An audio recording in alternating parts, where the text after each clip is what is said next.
Good morning and welcome to the first day of Douglas County Budget Commission Douglas County Commission budget deliberations.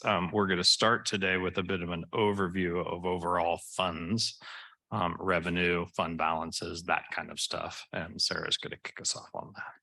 Thanks, commissioners, and Cammie, you can chime in if you have question, if you want to add things. Let me see if I can share my screen.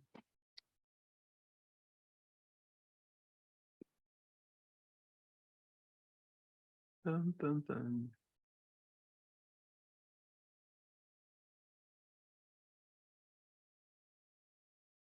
All right, commissioners, as normally we would give this presentation at the beginning of our deliberations or of our hearings, but because of our schedule this year, we're going to end with it in summary. So hopefully it'll help wrap some things up for everyone. We're going to start with revenues. And I want to mention that we've got Adam Rains and Kent Brown here. If you have specific questions about revenues that they could help us with. Sales tax revenues have increased over the past several years. We have increased our estimates for that for 2024 and moving forward. Register of deeds fees, which are collections reflecting home sales, are declining. We believe those have kind of bottomed out, and I think our estimate for those is around $800,000 a year. So the highest we had in those was around 1.3. So there's been a reduction there. 2024 assessed valuation growth for the county overall was 10.98%, bringing an additional $8.6 million in revenues. This is our second year of double-digit assessed valuation growth. Historically, if you go back and look over several years, our growth has been just under 5. And please jump in when you have questions. Sarah, do you mind clarifying for the public, like how much of that was residential property and how much it was commercial and state assessed? Yeah, let me pull those up.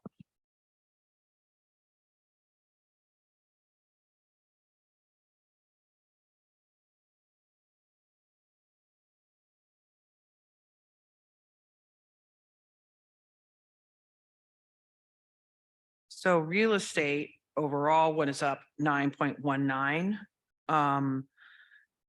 As you break that out for this year for residential. Oh, I don't have the updated number. Do you have it? Cammie, I think I've got oh wait, it's probably on the next, that's on the next page. 9.14 was residential, agricultural, and vacant lots, and then commercial was up 9.36. And that state assessed, which was such a big jump, so that not all of this was on homes. Yeah, our state assessed number was up substantially. However, overall, in the grand scheme of property that's assessed in Douglas County, it's a relatively small amount. We have very little we have no input, and we have very little insight into the decision-making besides the increase in assessed valuation. It is mostly on utilities and different utility scale operations. And Sarah, I think when you say double-digit increases, we're looking at a chart here that shows 2022 and 2000. It goes all the way back to 2019, so we can see some average. In 2022, we didn't see a residential increase that large, right? I think when I talk to the public, oftentimes we hear that residential has gone up for 2 years in a row, but actually it didn't last year. Is that correct? My understanding. Okay. Yeah, 1.96. Yeah, 1.96. It's really this year that's been a big jump in residential. Commercial has been large the past 2 years. Yeah, and we normally see that there's a lag between market pricing on residential and then when it hits assessed valuation. So it's when those higher prices impacts the whole market, that's when it impacts us.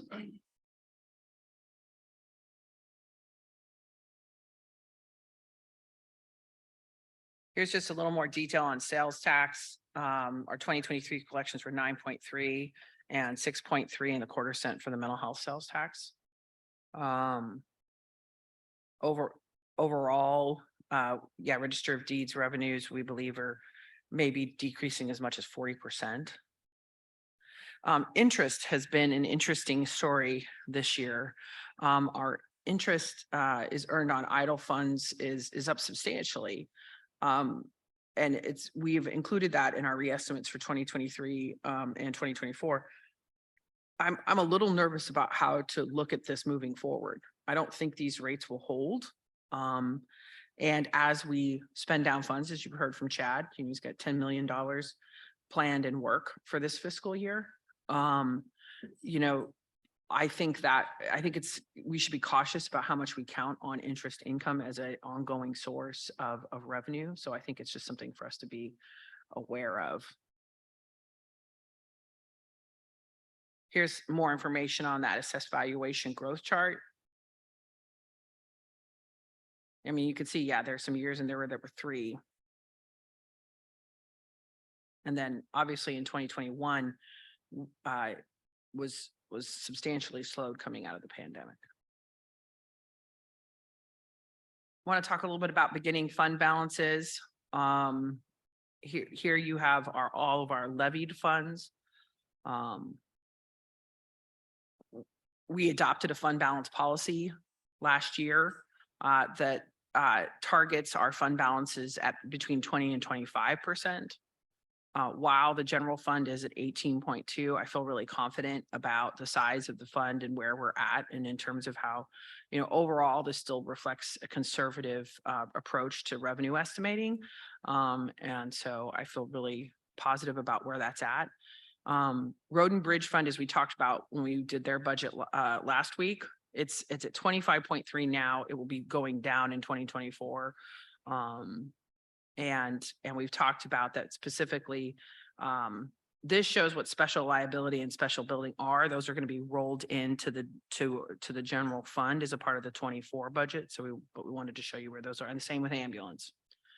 Mental health sales tax has a pretty substantial fund balance. Commissioners have talked about how we can use some of those one-time resources to advance some of our goals in behavioral health. Speaking of changes, this budget was the year that Cammie and Brooke and I undertook a lot of work to modify our chart of accounts for how we look at our budget as a total and how to look at the number of levied funds. This is just the kind of stuff that make Cammie and Brooke and I geek out. We love this kind of stuff. Most folks won't see this and won't really have a whole lot of understanding of it. But the short story is that we have moved our general fund to our property tax support for behavioral health, and we've consolidated it into the behavioral health sales tax fund. So there will be a transfer. The amount will be levied in general and then transferred over so that we can consolidate both our sales tax support and our property tax support of our behavioral health projects. Previously, we had projects that were funded in both places. So for staff, it was kind of like, is it over here? Is it over there? So this will allow us some efficiency on how that comes together. And then also by combining the ambulance fund, special building, and special liability into the general fund, we're just really simplifying our fund structure and consolidating our levies. And then we will be able to eliminate those funds in 2024. Eric, can you go? So this one says that the special building fund is being consolidated, right? Mhm. And in the previous slide, we were looking at fund balances. Is that the consolidated fund balance, or is that So this was 2023. right? All this work will happen in 2024. Got it.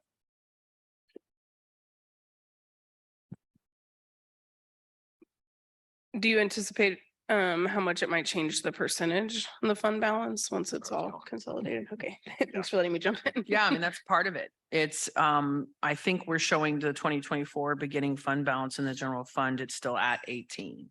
I was surprised at how it didn't, I thought it would impact it more, but really those are pretty small funds. Because ambulance is a pretty large expense, but it really never held its own. I mean, it's reserved quite the same way.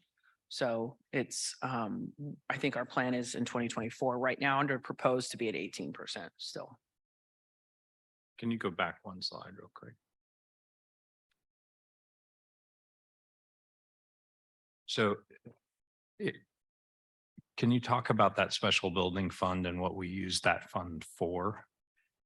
Well, we levied the fund and it was used for maintenance and repairs and for our county facilities. Both with special liability and special building, county had the ability to create a fund and a levy for it. You can do all of that in the general fund. So I really considered this sort of a legacy fund.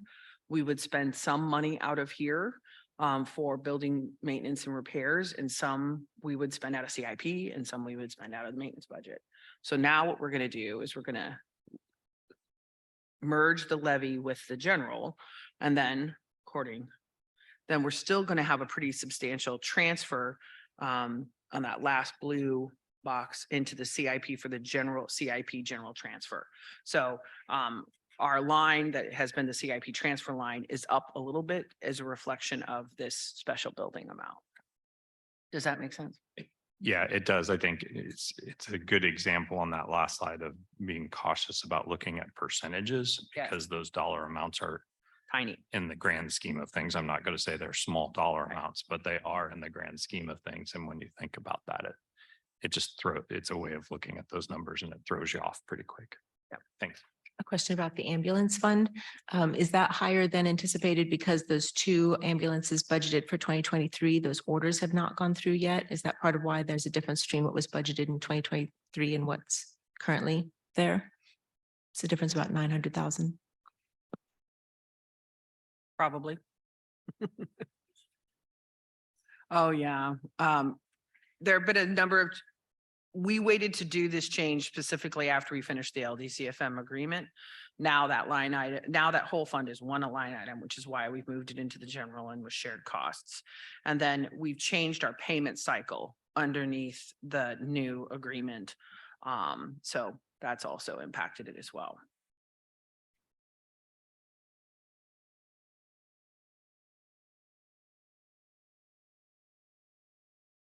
So this shows you how those levied funds will come together into the 46.219 mils. A value of a mill for 2024 will be just under 2 million, 1.9. Some information of what a proposed flat mill levy budget has on property owners and taxes.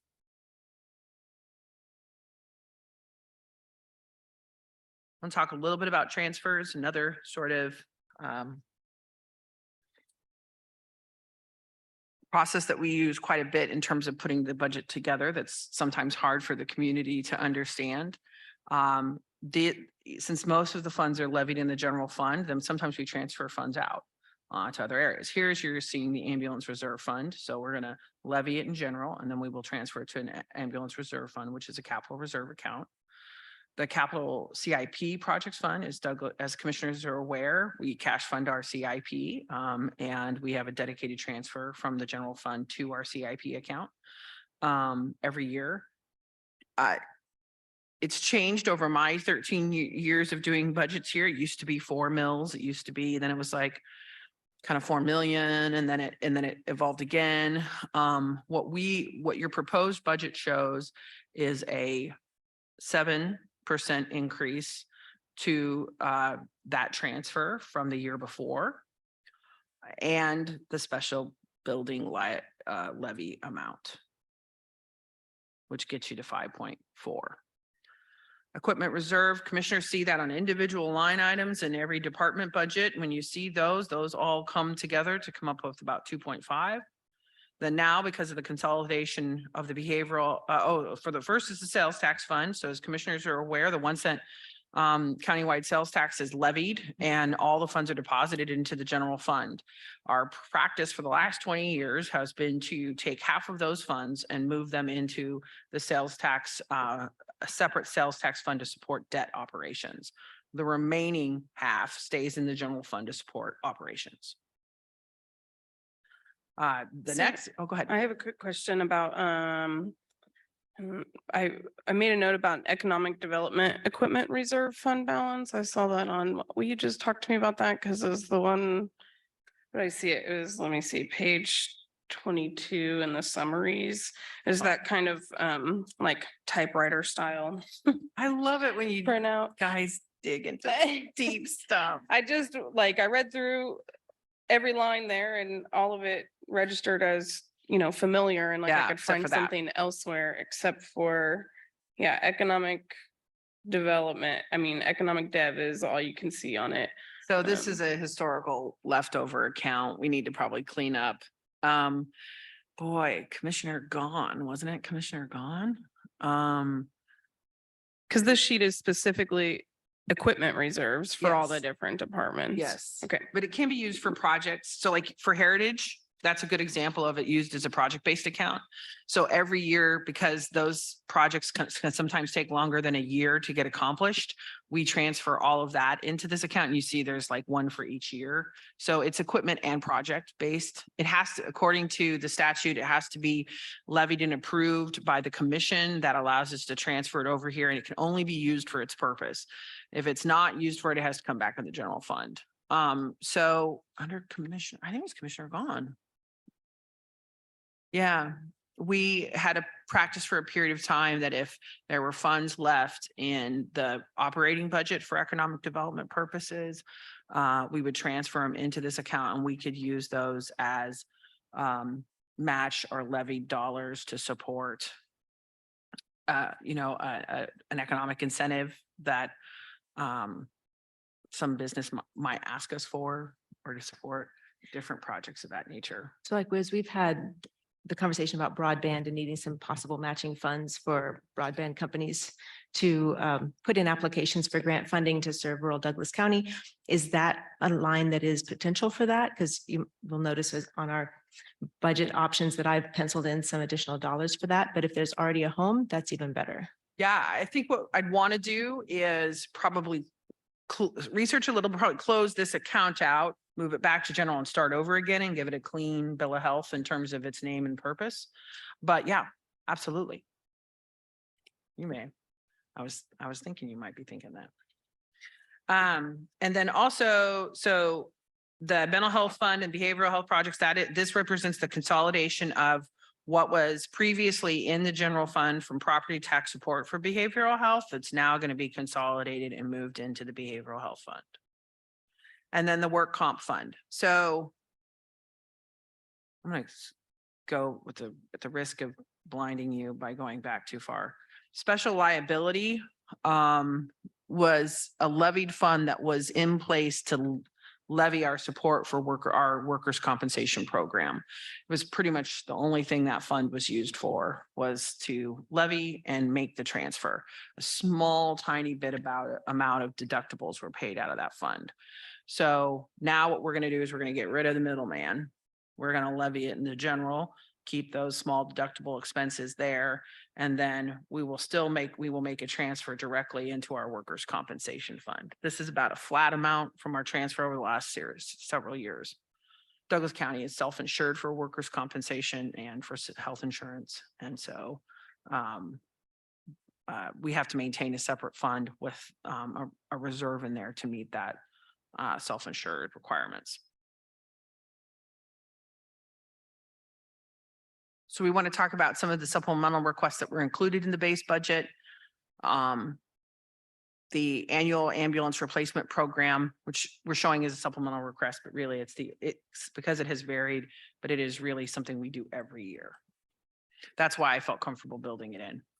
Market merit. I had it slightly, so the budget worksheet has a slightly different number for that. Yeah, this is 945,000. Yeah, this is an older number. Okay. Yeah, sorry about that. Market merit and longevity is built in at a 3.4% market adjustment and then a 4% merit pool.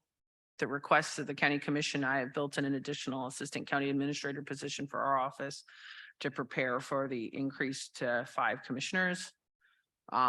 Radio consoles to build out the remaining part of the 911 center, and then a small amount of transfer related to asphalt related materials. And then the bottom number reflects the increase. This is built in the monies that we have set aside for psychiatry, which would be Heartland Community Health's piece. And Sarah, maybe we can cover this when we get into the budget, but is that, so in budget supplemental requests, we had 208,000 for that child psychiatrist. 208,000, and it's different from that number there. So how are those related? We'll look into, make sure we got the right number here. Okay, Is that because all I, you have is 121? You might see, I think it changes, so you might see if we can, yeah, you might look and see what we have from. because Yeah, I I, realized that I had a question last week that I Mhm. didn't ask about, because the request was for half, which that number is not quite, it's even lower than half of the 280, but I saw that it didn't have a line in our, and I added spreadsheet. it in and put it in mental health sales tax, because I think it's a discussion we've already had. But if it's already spoken for elsewhere in the budget, I'll gladly pull that out. My understanding is we were able to build it in and it was included in the 400,000 for psychiatry. But let us take a look at that. Maybe Brooke knows and we can, that's what I heard Bob say last week. okay, But yeah, double checking would be good, but that's what I heard him say during our make a hearing. note, Cammy, to check on that. Thank you. It's a little more on the behavioral health sales tax fund and how we're integrating the pieces together. And our ongoing funding of almost $11 million now between both property tax and sales tax. So help me. That 11 million in annual funding includes both stuff coming from the general and from the sales tax. And we have just decided we're going to move a certain amount from the general over into that account. The property, what you show in the proposed budget is what was previously base funding for Burt Nash and other community partners. And then we had a behavioral health projects budget in the general fund of around 2.2 million-ish. That was that was levied in 2018. And those are the amounts that was moved over. So it was existing base funding support for behavioral health, nothing new. One of the things that I had flagged to talk about is what counts under behavioral health. And we have a couple of partners that do domestic violence prevention, should fall under prevention programs, sexual trauma prevention addressing programs. Do those count under mental health services? Should those more appropriately be handled under the mental health sales tax? Or it's just a question I wanted to talk about? I do think it's a great conversation for the commission to have today. When we levied those programs, when we levied those funds in 2018, and then when the sales tax dollars came online in 2019, it was about expanding service. So we aligned that funding with new projects and new services. If,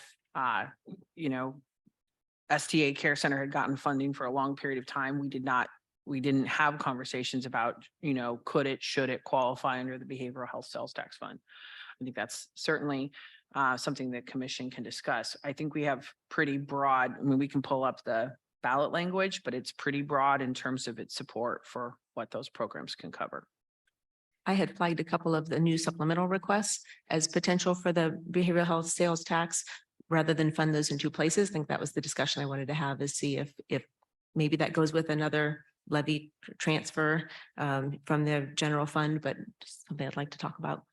Yeah, and I guess I'd like to visit about looking at where our fund balance is right now in mental health, and should some of the general fund things that we've done in the past maybe be assigned, instead of taking it out of general fund, should we maybe use some of the mental health sales tax fund for that? But I'd like to get a better picture of what we think those costs will be in the future, so that, we're not moving, we won't need to move money back, and then we're just shuffling it between accounts. So I just want to think about that a little bit.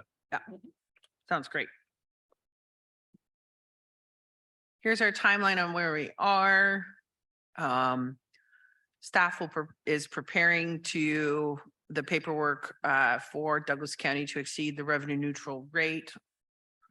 We're going to have a detailed conversation about CIP on the 26th at 4 o'clock at a work session. And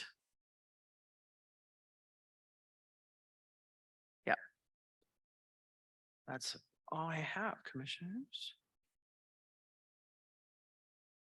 Any further questions for Sarah? Okay. Thank you, Sarah. Thank you, Cami. Okay, so commissioners, what we typically do here is we spend some time looking at our priorities that we've done. And usually Cami keeps the scoreboard and we sort of start with those things that we maybe all agree on and put those on the list and then sort of work through the list as we go and just talk about some of these things. How does that sound, commissioners? So, Mr. Chair, I had just a couple of kind of general budget priorities to kind of show what framework I was looking at with this, and then said everything's on the table for discussion. I'd say one of my high priorities was competitive staff pay. So we had some market merit. We also had some requests to kind of equalize some pay that had not happened in a while. Another one would be funds that come from the county that leverage outside funds into our community. I put a high value on that. And then supporting initiatives that wouldn't happen without county support is another one. I'm less attached to new positions. So even some that I have penciled in here, I'm very much willing to talk about. And I'm less interested in paying for 100% of capital projects, especially for, I mean, if they are outside of the Douglas County sphere. So for nonprofits, really wanting to see that braided funding and make sure that we are not the sole source or even maybe the easiest source of funds for all of our nonprofit partners.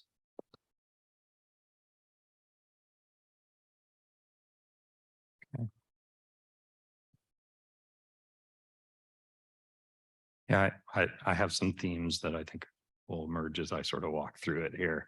And also I've done some financial analysis, I think a little bit on some of the different some of our community partners that have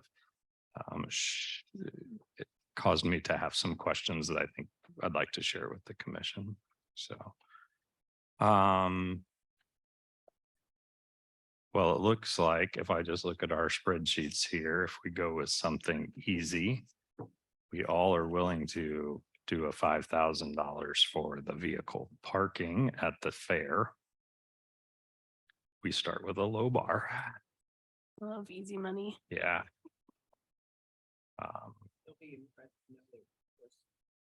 That was the first supplemental. Yeah. In future, it might be really nice to have line item numbers on this. So as we're jumping back and forth, we're not just looking for our multiple places at alphabetical. Thank you. So maybe, let's see here. Well, also was the IT security engineer. This is on page 3.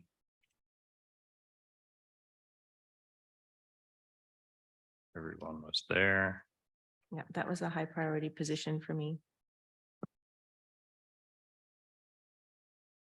I'm going to earmark the treasurer's request and come back to that. We all put money towards that, but maybe 2 of the 3 there. Okay.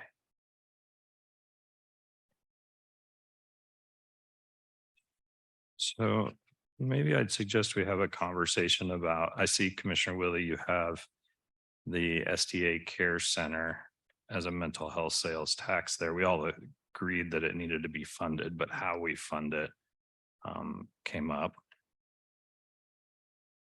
You want to talk about that a little bit and how we see that as relating to mental health? Sure, Sales and I tax. just flagged that and the Willow both for discussion. They are both funded out of the general fund and both had supplemental requests. I just flagged the supplemental requests as possibly coming from the mental health sales tax. One of those was a one-time request, the 65,000, and the others were presumably ongoing requests. So what do commissioners think in terms of where the appropriate place for those 2 partnerships might be? Or do you want them to live in 2 places too? You know, which is a possibility, because that's what I'd ask, like, do you want just a 5,000 or to come out of the behavioral sales tax? Are we talking about transferring that as a community moving that community partner to the behavioral health sales tax fund with its transfer from the general. I wouldn't say you'd take the whole, but that's also a possibility. There's small enough funds. I don't see doing them in two places, small enough amounts. And I also don't know that it would hurt anything if those were to be transferred all from general fund budget into mental health sales tax. I don't know that that would be inappropriate at all. They're fairly small numbers. Just depends on which is the most appropriate place for them.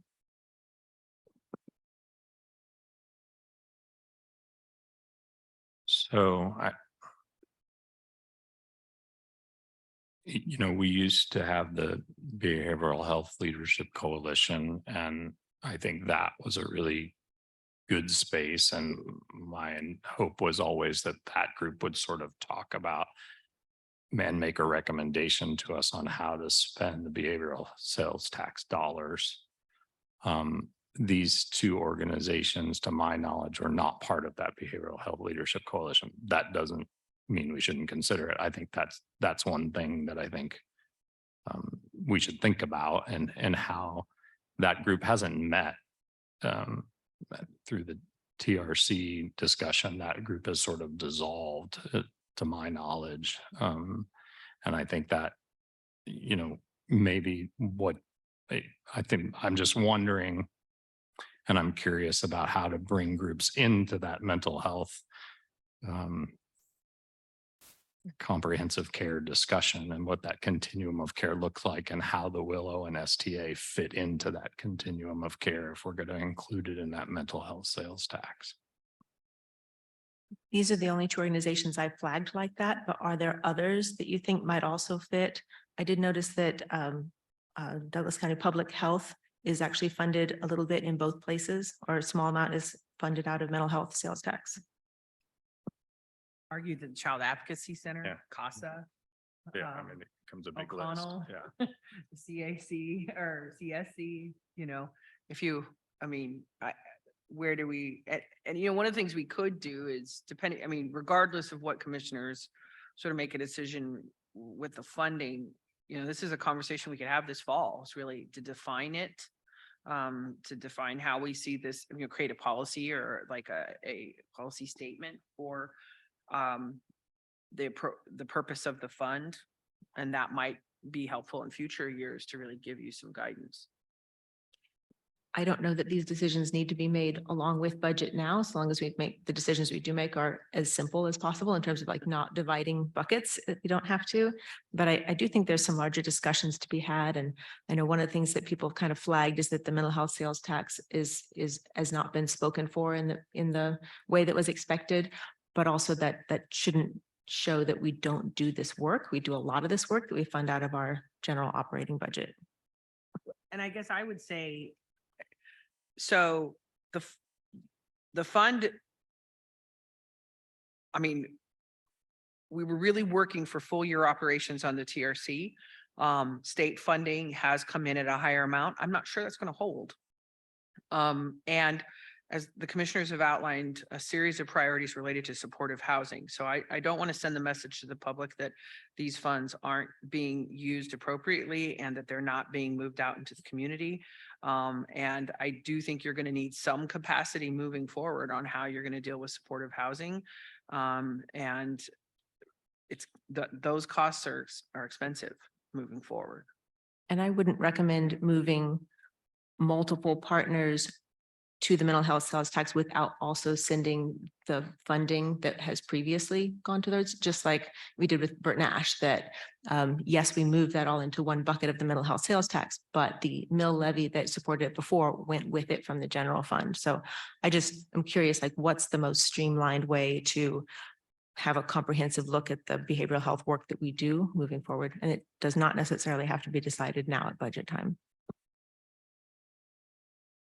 Yeah, I'll just chime in that I have had some similar thoughts, Commissioner Rowley, and I do think that there's a fairly hefty list of partners and potential projects in the future that those partners might collaborate on that are appropriate in categorizing.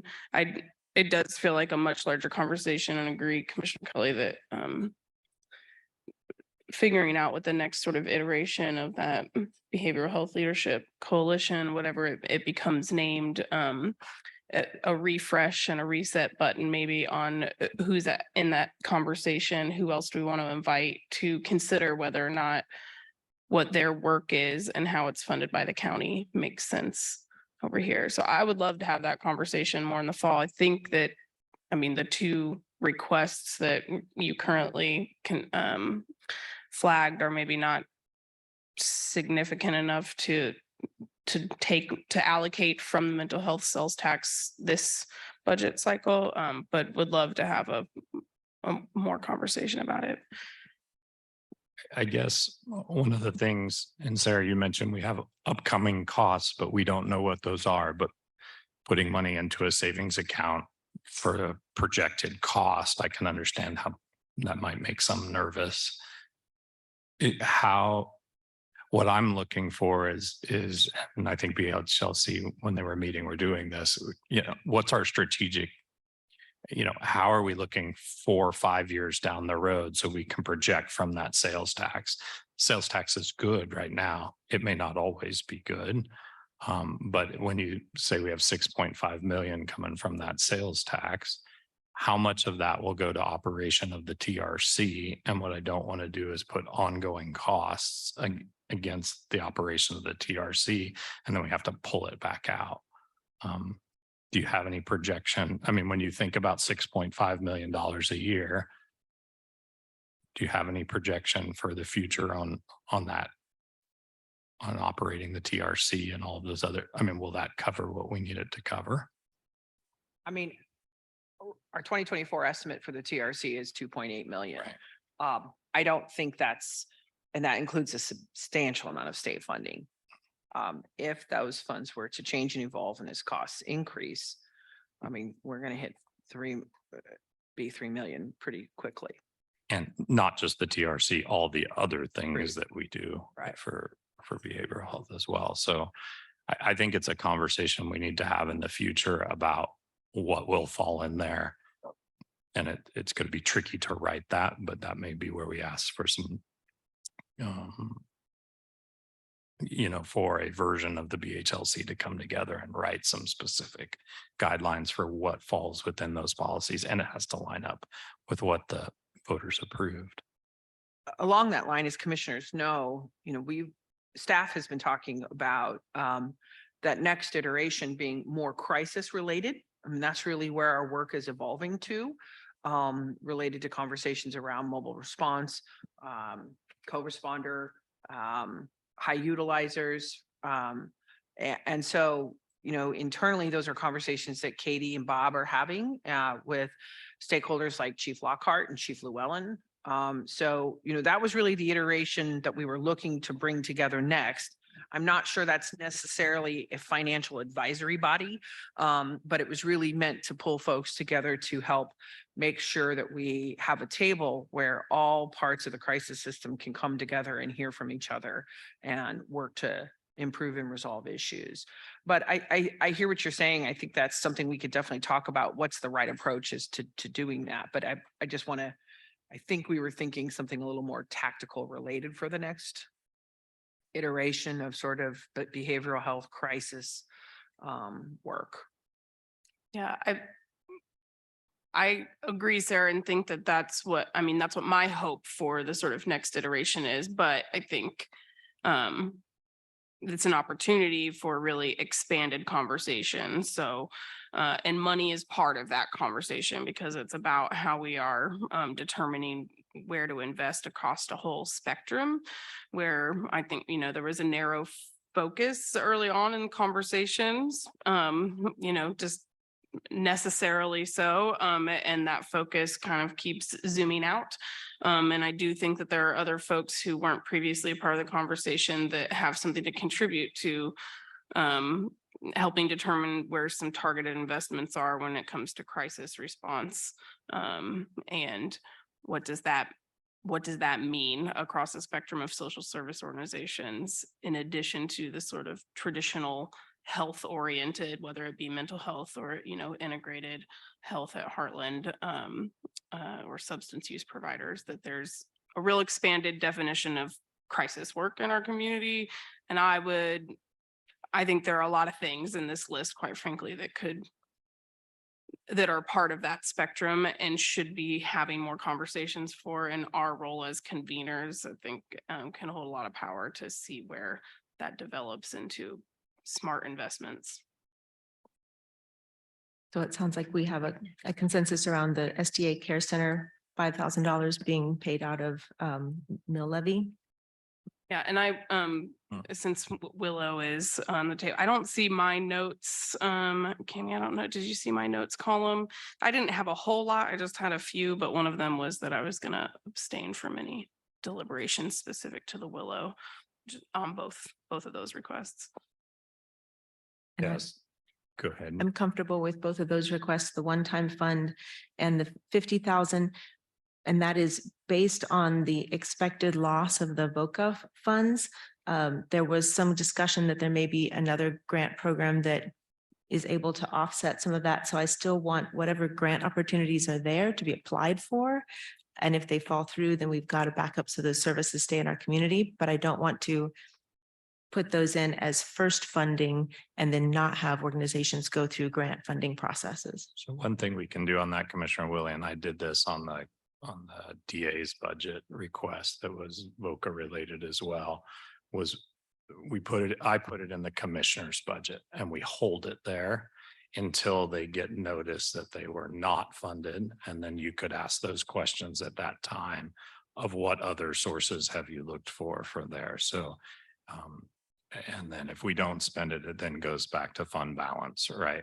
Or we can put it towards something else if we choose, but that's a way we have in the past, sort of when something maybe not quite developed, but we want to make sure we have dollars set aside for it, we can hold it back there. So So you want us to do, we can place funding for all three of those projects, the 5,000, 50,000 and 65,000. I think just The 50.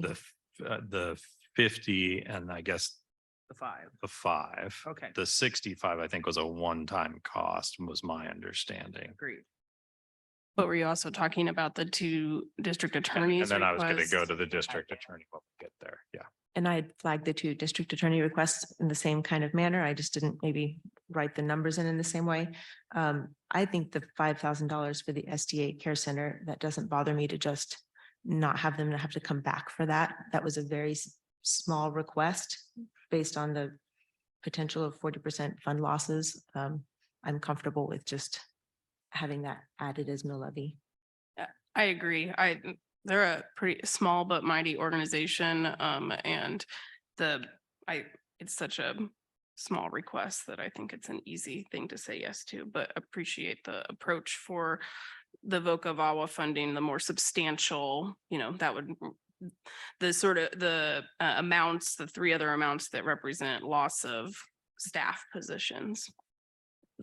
Okay, so to summarize, we're going to take the SDA request out of mill levy.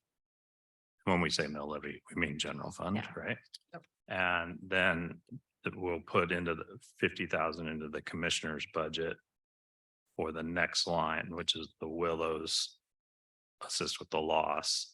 And then the 65,000 will come out of one time. Okay. All that. Why don't we go ahead? Did you decide that on the DA? That's what I was as going to well? suggest is next. Let's make sure we have a conversation about the DA. It's on the same page. And you won't see it there funded because I actually put it up with notes into that commissioner's budget, but there's 110,000 there that I just said, let's put that in the commissioner's budget. Let's see if that happens.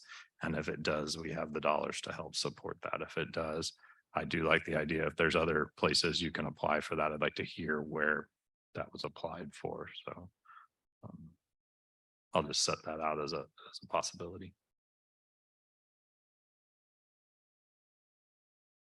I'm generally comfortable with that. I want to make sure that there's a real effort to look for those funds anywhere that could come from outside of the community before that is brought back to us. But I guess we'll have the opportunity to talk about that if it comes back for a commissioner's request too.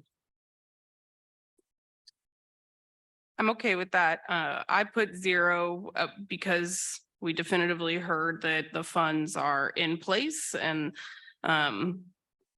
they're here. They're still gonna come here. There is a little bit, there's weird overlaps of the funding years between the two different grants and then our fiscal year that I feel like make it a little complex to figure out, not impossible though. I also just will say as in my experience with VAWA and VOCA funding that, and obviously there's nothing as a guarantee, but the system-based roles like the assistant DA and the victim witness coordinators are much more highly prioritized in those funding streams, I mean, at the state level. So I think that it's usually community-based programs that experience the cuts. We'll see if that will change. I will say for those particular, like the special prosecutor and victim witness coordinator positions, don't believe that there are other, at least federal funding sources, but perhaps there are private dollars. So,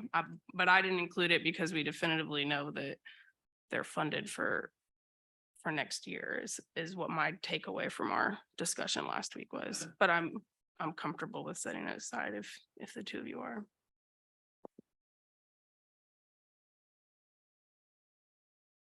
Okay, let's tentatively hold that there, if that's okay, commissioners. Since we're here with the DA, do we want to talk about the vehicle replacement? Yeah, I included that, and so I didn't, it's not in my column, but, because I don't trust myself with like redoing cell calculations, so I just made a note, that isn't reflected here, that I was supportive of it, either, from, not appropriated or, well, probably not appropriated is what I would support the, couple of one-time requests rather than the commissioner budget, which I personally use to either we'll have some money that I assume we'll set aside some things for, like we just discussed, and then to otherwise reduce the mill levy.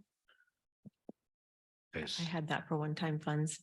so that has us all there for one-time funds. Okay. Anybody want to offer a next one? Do we want to talk about district court since it's next? We all gave it some funding on the diversion coordinator, but at different levels. Well, I'll talk about where I came to my number there. So the first year begins in the 1st of September and goes till the end of August, and that is free. So 4 months out of this current year is free. 8 months out of the 2024 is free. The last 4 months, so a third of that total package is what we'd be on the hook for that grant for our matching funds, but only at a 50% level. So when I ran that math, I came up with 15,915 would be the need to fulfill that grant obligation for 2024. I'm happy to share all my calculations and happy to hear back from Linda if we need to look at something different, but that's where I arrived at that number as a realistic request. I've looked over the numbers along with you and I would agree with your numbers that they're that low. And then the 2025 request that was along with that was about 63,000. I didn't pull that up specifically. Thanks for that math. Yeah, I included the new updated number that we got in materials on Friday. But didn't run the math otherwise. I thought it skewed high to me, and thought we all might have some remaining questions about that perhaps. I also toyed with the idea, but I don't know that it makes sense. I'll just say it out loud, just because that if we did the math to figure out what that 50% match for that 4 months and then 100% for the following year, if that could be allocated in one-time funds, or if it needs to be part of mill levy because it's too because of the time when payment would be. Sarah, you have He's something to very say? nervous to pay for staff in any capacity with one-time dollars. Yep, got it. Thank you. I'd be more open to creative discussions, but I'm concerned that we didn't hear about that. A grant was written with an obligation from the county and that information didn't come to us until budget time.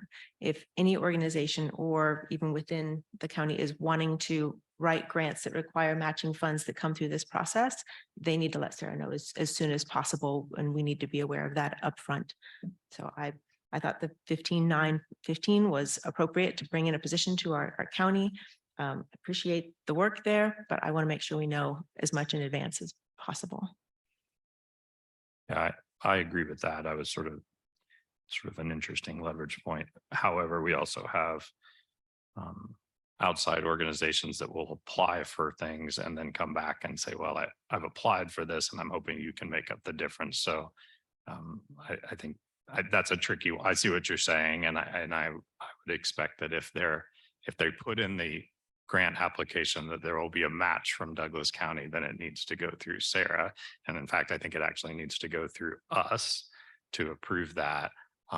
If they're asking because they've gotten this grant and they're hoping, that's maybe something different in my mind. So I'm fine with the 15,915.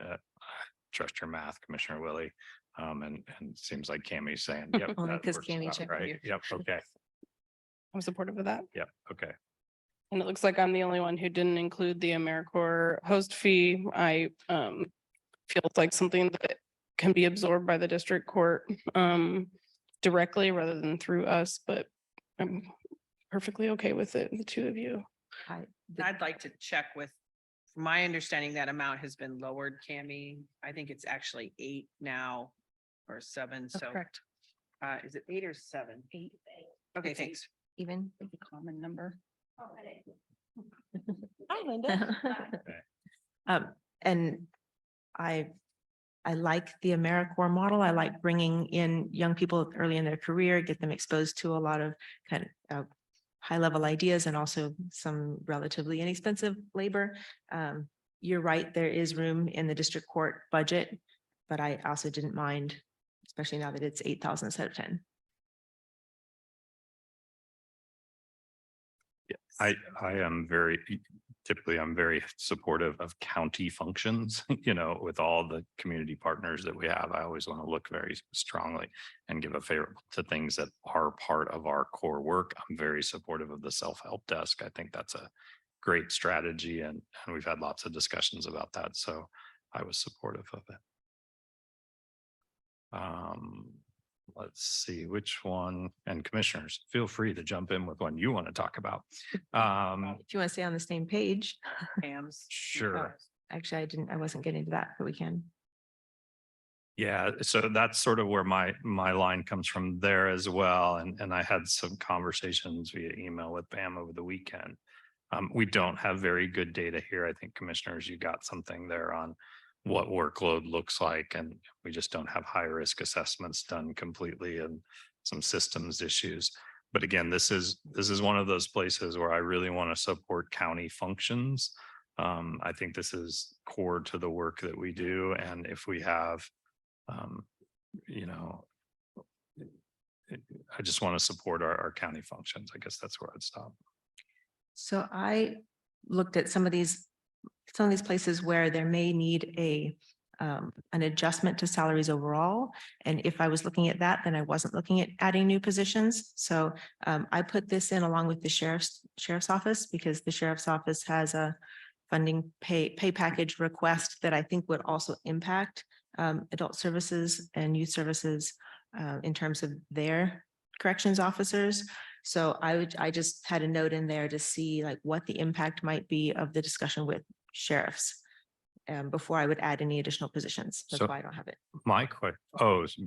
What you said there at the very end. My understanding was this was an additional position to reduce total workload in. Yes, but And- what you're saying is you don't want to add any positions until we've looked at the overall pay package.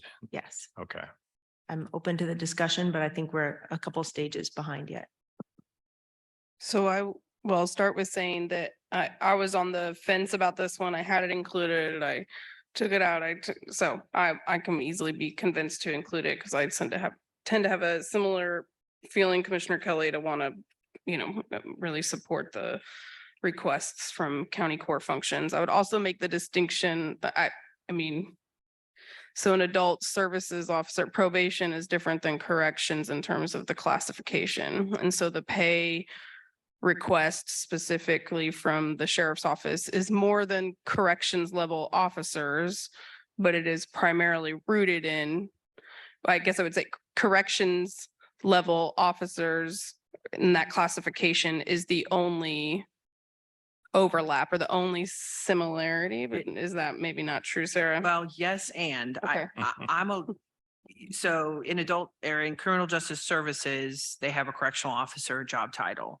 So if we're going to adjust correctional officer pay for the sheriff's office, I think we need to look at that for CJS for juvenile detention as well. My concern is if we increase base pay for correctional officers, her field staff are very closely priced in that so that we could be creating other problems inside her. She's not quite like the sheriff that has pretty much folks working at those levels in the jail or on the street. And then he has this very small amount of civilian positions. That is not Pam's picture. So I think we could only really allocate funds for correctional officer pay, but I am worried, it's just the domino effect Yeah. of will this be, several dollars an hour higher than her field staff, impacting the need to look at their pay. Well, another distinction too is that there's specific state dollars allocated to many of the positions in CJS, whereas that's not the case for the sheriff's office. That's completely county funded. So that's a big difference to me, just in the foundational principle of how those departments are funded. So I do think there's more conversation to be had. I mean, I would support the request as it is, along with Commissioner Kelly. I think that it's the only, or maybe one of two county department staff requests that I did not include. And if I recall, we don't get a lot of requests from CJS when it comes to staffing, and the number of people they have. And so that was something we talked about with IT, and it was something that I considered here. And I was on the fence about this one. I'm not opposed to it. I just would like a little bit more information about what some of these domino effects might be if we talk about a pay package for the sheriff's office before I look at new positions there. Well, let's put that down now as included in the general fund. And let's talk about sheriff. Can we do that, commissioners? And because we all had some dollars there, I think, but I think we had different amounts. And this is one where I had a note, but didn't include an amount. I just kind of highlighted it as I'm open to something. I think I prefer I would like to discuss a set aside and more sort of study and unpacking of the conversation. But I couldn't really land on an amount, and I just figured it was going to be a pretty ripe topic for discussion today. Yeah. So, I think my note said that a set aside of something under $1 million was where I was leaning towards. But which number to land on, I don't think I think there's just more questions and more for us to discuss later on. Maybe while you guys are looking at this, I want to walk commissioners through the information that's under their tab 11 in the budget information materials. So you understand kind of, because I don't think we just didn't have a really good narrative associated with this. So from what I understand, from what the sheriff has put forward, there are a series of options depending on how far we go to address compression. Compression is commissioners, do you feel like you have a pretty comfortable understanding of that, so I don't have to define it? At 25% compression, so addressing it at 25% of what would be called for, it would be $700,000 request, but the sheriff's office has volunteered that to eliminate 2 correctional officer or 4 correctional officer positions, which would offset some of those expenses. I think the sheriff's office is offering that as an attempt if they can't fill the positions now. So this would be a way that if they can increase some of the pay, then they could eliminate some of these positions. I do think ultimately at some point in time, you may see a request for those positions to come back. Just if it all works according to plan and we get staffed the way we want to staff. So that $700,000 request would go down to 527,861 if all 4 correctional officer positions were eliminated. And then it goes up from there depending on the compression. I would note when we did our pay study in 2021, we only funded county employees at 50% compression at that time, 50. That's all we felt we could afford when we did that pay study. So my starting number for conversation was in that 50% compression, not adding any positions and actually looking at the -4 corrections officers, which I know that's painful also, but that was kind of the philosophy I was looking at, is if we're doing a pay package readjustment, that I was not looking at doing positions in addition to that. So up for discussion. Yeah, I appreciate, I met with Gary and the sheriff on Friday and got some more understanding. So I appreciate you going through that, Sarah, with me. What I shared this with them. I really appreciate the work that they did internally to do a pay study. I just want to validate it.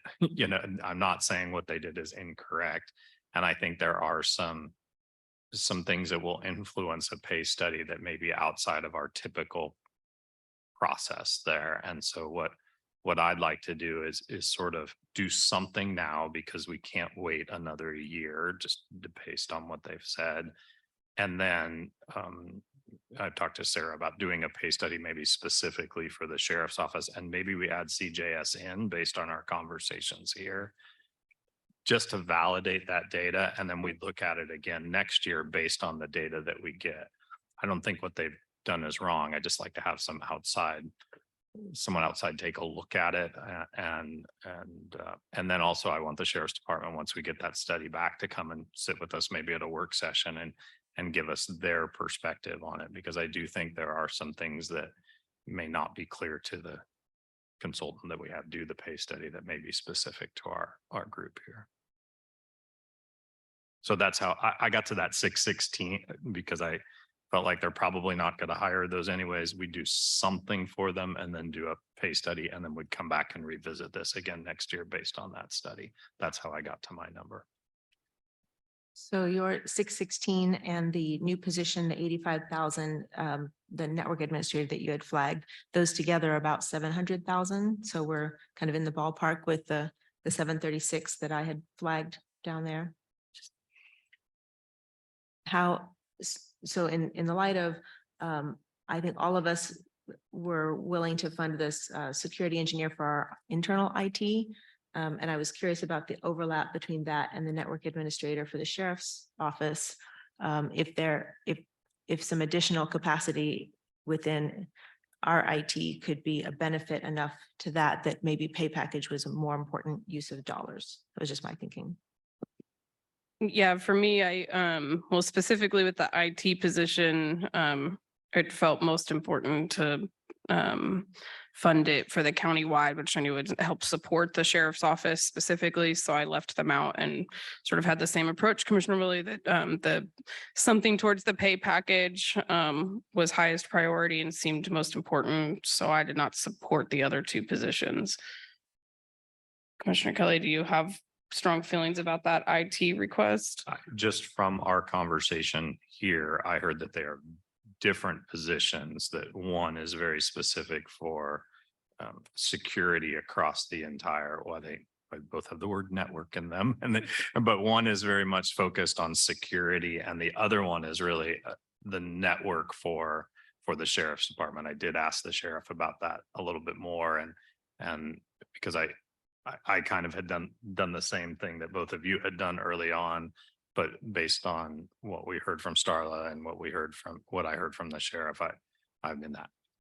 If we feel like we want to move that up, I'm not going to push on that. And I think, we could even, I'd have to do the math on that. We could even, Yes, I did recommend it. Right. I was in a spot not to, but then after listening to Starla and the sheriff, I included it because my understanding is that they're different, very different positions. So that's why I included it. With some of our partners, our outside partners, we'd asked like, what's your priority for funding? Is this one where it's worth a conversation back with the sheriff about, given the two options, would you rather have pay package or would you rather have smaller pay package and a network administrator? Is that a, He's made it very clear to me that his top priority is the pay package. Yeah, I think now it's just a difference of, I mean, the difference between the two numbers that you two included is, you know, 120,000, which is more than what the network administrator is. So, in my conversation with the sheriff's office a couple of weeks ago, I mean, we spent a little bit talking about those two other positions, but definitely left with the impression that pay package more than anything was important. So if we're gonna go on the lower end of things, and Commissioner Kelly, it helps me know where you got that number, because I had the 736 number in my head, or 700-ish. So that's more what I was skewing towards, though I didn't include a number because I was just being too indecisive and thought we'd, dig into conversation this morning. So here we are.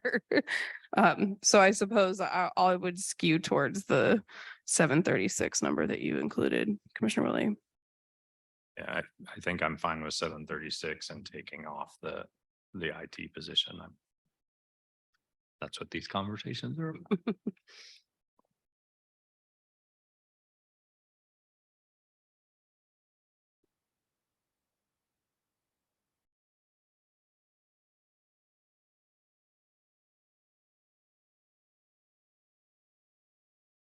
Okay, how about we talk about the treasurer's office? Because we had of us, we all put dollars towards the treasurer's office.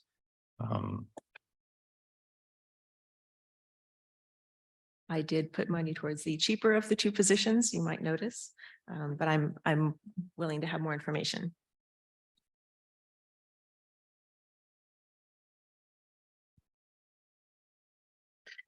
Yeah, I mean, I decided on the supervisor position, just because it made a lot of sense to me with the new office that is significantly larger, and the hope that will draw a lot more of the public who want to come in and use physical space rather than doing it online.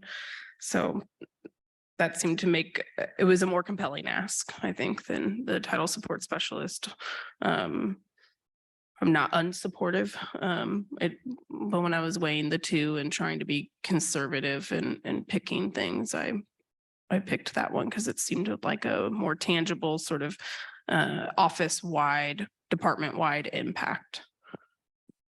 And I guess I was thinking in terms of a more beginning level position that could later be increased, as opposed to starting with a supervisor position. And then as promotions occur within that, we have a higher dollar ask. So I was just looking at, I don't know what the possibility is of promoting within, as opposed to starting a new position that starts at supervisor. Just those are some of my thoughts. I would say that I don't, I think Adam always looks at how he does internal promotions. But if you're going to backfill the position, so, the notion is that then I think if, even if he did an internal promotion to that position, he's still got to backfill whatever person that was. He did prioritize these as the motor vehicle the assistant position was higher in his prioritization, the assistant motor vehicle. That's what I was just flipping to double check. I'm going to look over at Adam for some affirmative head nods. So thank you. Yeah, one, it was Adams, and the other one is that's the new location. I felt like needed a supervisor for it, and in reading the narrative, that seemed clear of that's what that person would do, and that made sense to me. I'm willing to go along with that. I think this will also give him some opportunity to reorganize and think about how those duties are shared between staff. So maybe we can come up with some things to help with the title work with the new assistant supervisor position. Maybe the Station 6 expansion. I think that was a mistake on my part. I was trying to figure out how that was not in the CIP and I got confused. So I think, yeah, I couldn't figure out how that was. So if we need to put that in there, I'm fine with, I think we need to do that. So Where are you? I just went the 2 lines above to the Station 6 expansion. Oh, It was in the ambulance transfer capital and that seemed a weird spot for it for me. I didn't, but I'm fine with that. so do you want us to do that one time One as time. a part of the transfer from one-time capital or one-time non-appropriated balances inside the general fund to the CIP one time? Yes, that. But I couldn't figure out how it was there, so Yeah, it's I got confused. Yeah, I tripped over that a little bit too. Cammy, I'm noticing when I'm looking, not at that line, but at I guess it's the 3rd page, bottom of my column, non-appropriated. You have the 338,800, which is the cost of the Station 6, right? Is that where that? I think I just should have written more notes in my email, and I'm sorry that I didn't explain some of my. I actually did it right. No. Is it, okay, I think you did it right. The reason you see a number there on that line is so that I make sure I don't take it from mill levy. okay.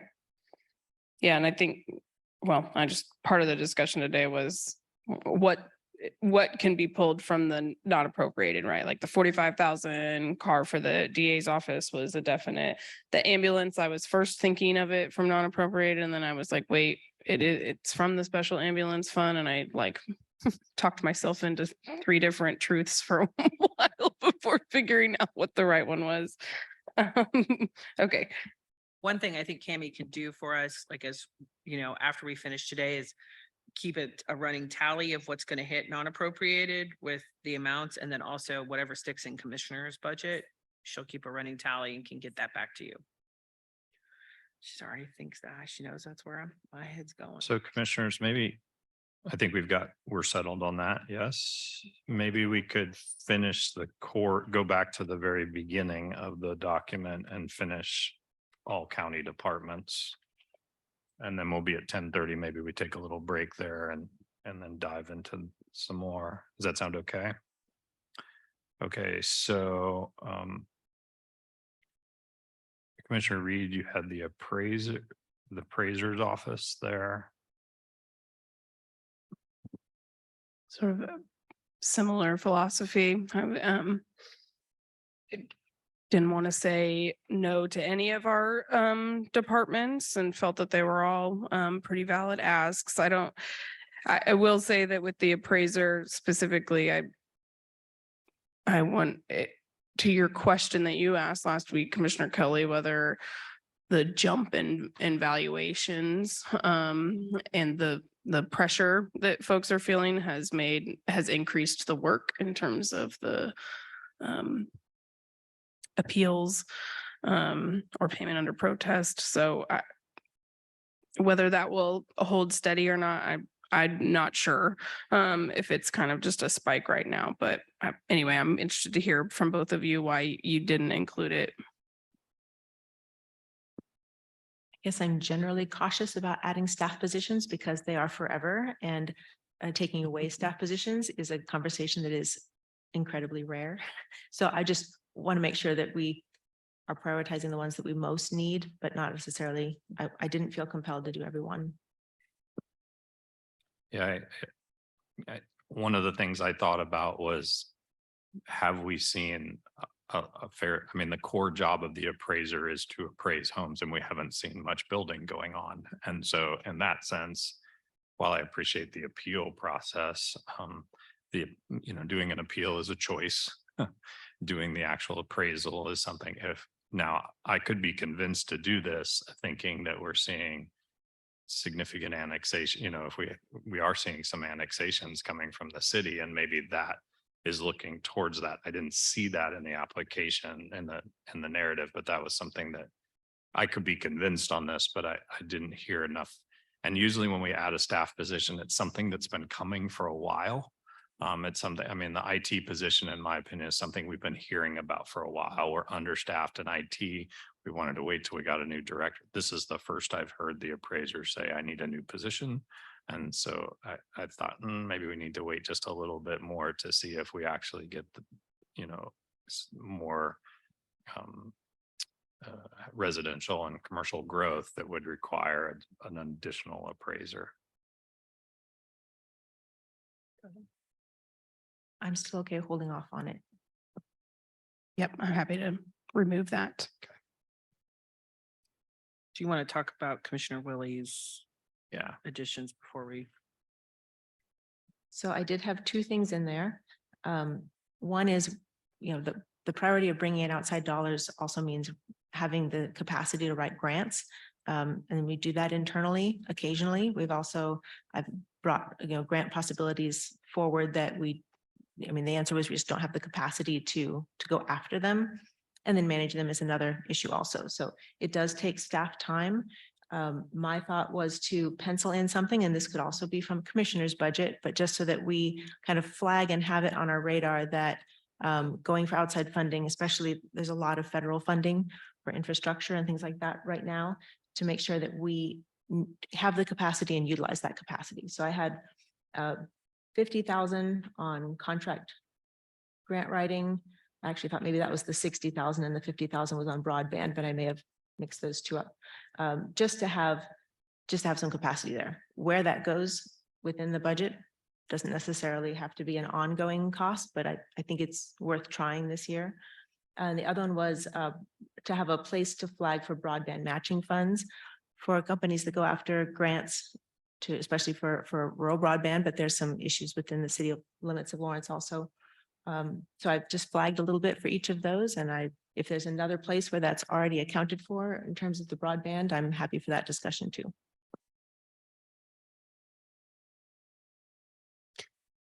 So my reactions to that are, well, with the broadband, I'm supportive of wanting to provide matching dollars to leverage money into our community and really increase that infrastructure. To me, it feels like that's appropriate and easy to do through the commissioner line item throughout the year, much like we did, a few weeks ago. That as long as there's money left in that fund, which would be substantially more than 60,000, I think probably, or 50,000, that there'd be availability to sort of take those one at a time and not necessarily have specific budget for them. So that's my reaction to that. I am supportive of the idea of, and would love for us this year to have a conversation about grant writing capacity, both in term, especially after the discussion with Gabby and her department. I think that's a particular example of where I would like us to figure out how and where to leverage more dollars into the community to really grow that, prevention side of things with housing and homelessness. And I don't know that a part-time staff member grows the capacity in a meaningful enough way. So I like the idea of potentially contracting grant writing, where it comes from, maybe also commissioner budget or one-time. It looks like a one-time note you have here. For that one. That got swapped. from my Okay, notes other with way here, around, so got I can it. address that. Also, can you help me know where the number for the grant writing contract comes from and what's that based on? So just as a basic, so the ARPA grants, which were somewhat significant, but not as significant as federal grants, contracted at about $3,000 a piece. Looking at multiple departments using that, and that federal grants would possibly be as much as 10,000 a piece, maybe more like 6, but somewhere and it's significant. So the idea was that to have capacity to handle, as many as 3 or more at the same time, kind of federal level grants. I don't have a handle on what the whole industry charges, but that's just kind of what I've been exposed to. So it may be that my prices are low. So I had penciled in 60,000 on an ongoing basis for contract grant writing. So that would come out of the general fund, and mill levy was my suggestion. The broadband matching funds, which I actually had those as one time, that we only give the matching funds if they are successful, in which case we shouldn't need to do it again within that same area. So it's just flagging something. If that is managed through the commissioner's budget, and we all feel like that's something that we are comfortable having those discussions about at that level, I'm fine with it. There was also a discussion about, well, hey, we don't have a program for doing matching funds for broadband. So do we need one? I just want to make sure we talk about it. I'm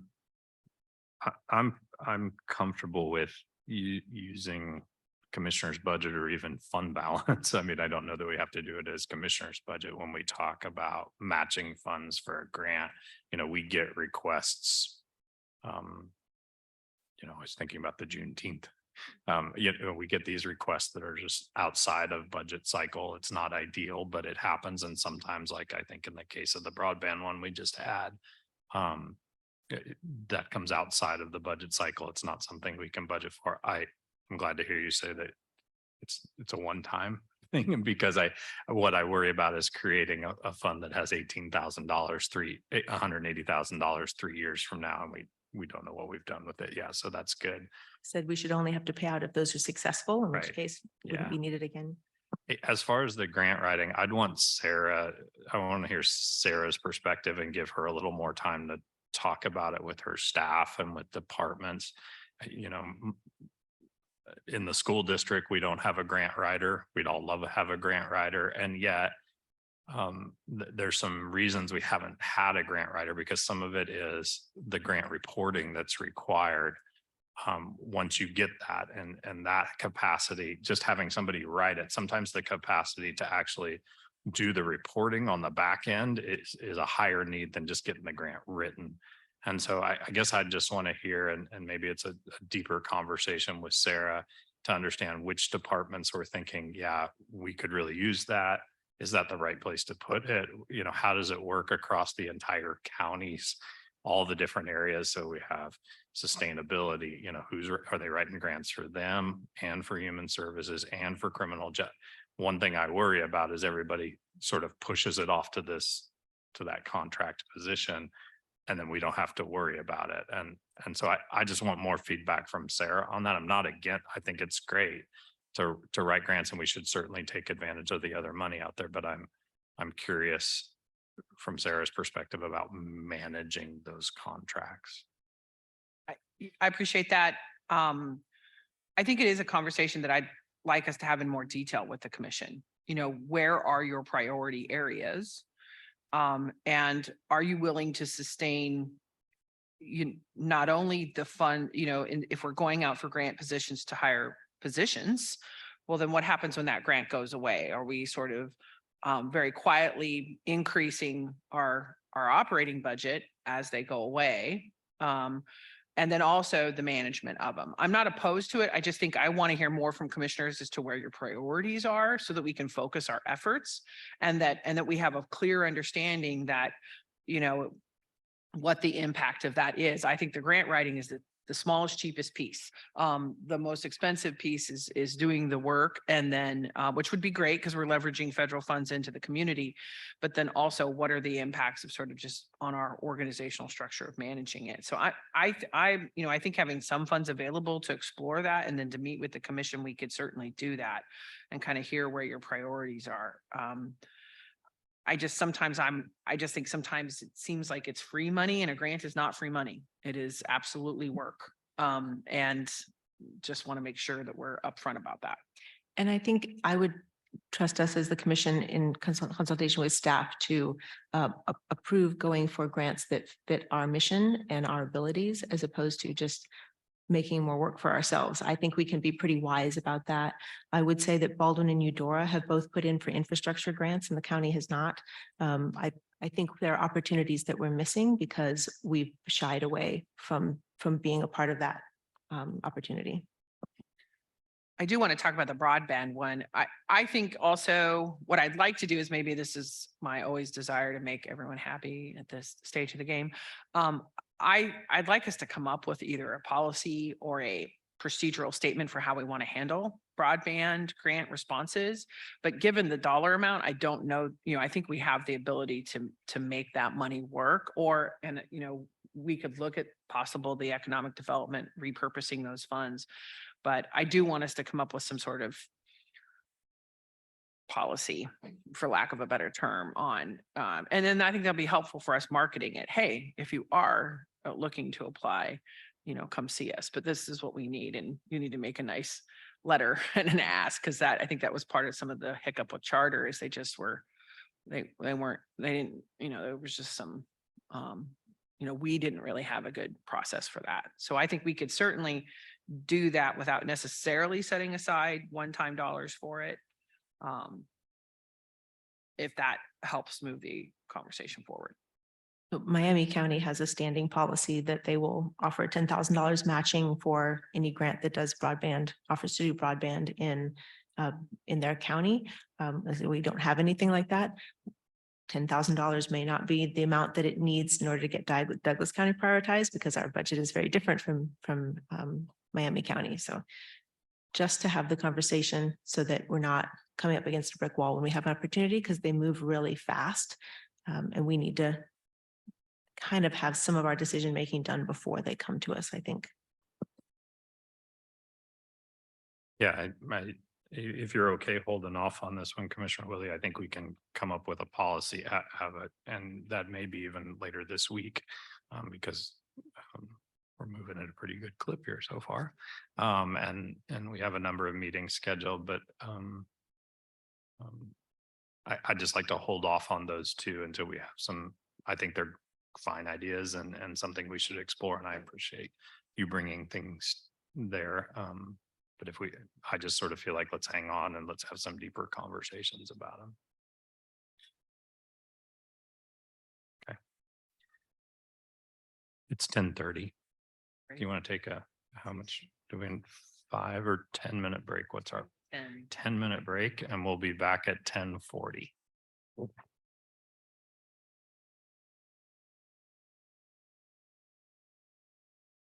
All right, we're all caffeinated and sugared up and ready to continue on with our budget deliberations.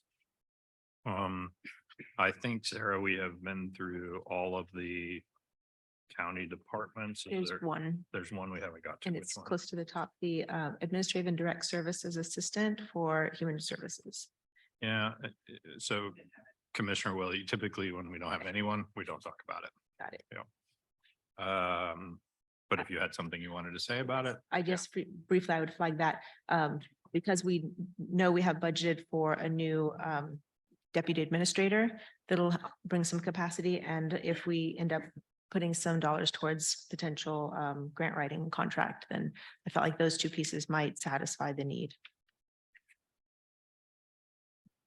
Okay. Let's move on to community partners. Okay with everybody? Do we want to go by area, or do we want to go alphabetically, or what would we like to do? I think area. So I'd make some general comments first, if that's all right. Go for it. I highly value having budgets turned in that are accurate and reflect what they actually got from the county last year as correctly, which there are a couple that didn't, that have the fund balance in a reliable and believable way. This back and forth that I spent a lot of time on Saturday with partners to get information that should have been offered in the first place was frustrating. I don't think it is a good use of our very compressed budget time at the tables to be asking partners for numbers they just should have given us. So I just want to flag that I think we have a little bit of communication work to do back with community partners about the quality of the information they give us. I think that could and should impact what we're calling base funding, which I'm not sure. I do recognize that ongoing operational support is vital for nonprofits. I also think that those funds need to be justified. And I looked a lot at fund balances, whether we had a surplus or a deficit budget, just what the role of county dollars is intended to be in those organizations. I think we'll have some level of discussion in that with this process. I think we'll have a deeper I think I'm interested in having some deeper conversations prior to next budget season in terms of what are we looking at in terms of county priorities? Not every nonprofit needs us, and a lot of nonprofits that do need us don't ask. So I just want to look with fresh eyes on all of our requests. Some of those I think will flag today, and some of those we may need to have conversations throughout the year with community partners. I appreciate you bringing some of these topics up, Commissioner Willie. I do think it's something that is helpful for me when the commission is explicit about it's helpful for me when the commission is explicit about their priorities in this space. Because I spend a lot of time with community partners up front and before this process, and, so folks do tend to look at their base funding as very base. And so if we talk about changing priorities about, hey, look, you may not need us as much anymore, or how do you, if you're doing so well on your own that you might ease your way out of county funding, that's a new paradigm we need to set, and we need to make sure our community partners understand it. Many of them don't look at it that way. They look at us as, and that funding equals love. And that's the only way I can think to say it, that our support for them is equates with the amount of dollars that they receive. So if we're going to change that paradigm, that we can support an organization, we can partner with them, we can do lots of things with them, but it's actually a good news if you don't need county funding, and we should preserve our funding for organizations that really need them. I'm going to need you all to help sing those songs to partners, because they don't like it when I say that to them. That's oh, I thought that was Jill snarky. It was just because I'm like, she's right. That was just an unrelated sneeze in the audience. Well, maybe I agree. And I think it's, culture change is challenging. And I think we've run into in each, as I just sort of glanced through our priorities here, I think each one of us has maybe a little something we want to pick at here a little bit and understand a little more. And I think I'll share a little later. I have some ideas about how to maybe to shift it from being ongoing funding to being almost grant funding, because I worry about ongoing year after year and the precedent that sets around if wages go up, I need my allocation to go up. And I think we have communicated over the past couple of years as a commission that with some frustration with that. And it seems to be increasing, that idea that it is operational and that we're just covering a percentage of the operation. To add to your list, I have concerns about organizations that receive the majority of their funding from Douglas County. And, what's our expectation for a diversification of funding? How much should we be as a partner when we're funding 75 to 70% of an organization's budget? I'm not sure that's a partnership. And so I want to talk about that a little bit. And then the last one, I think, as we go through these that I'm going to want to talk about a little bit is a fund balance and revenue versus expenses, because we do have a few organizations that have extremely high fund balances.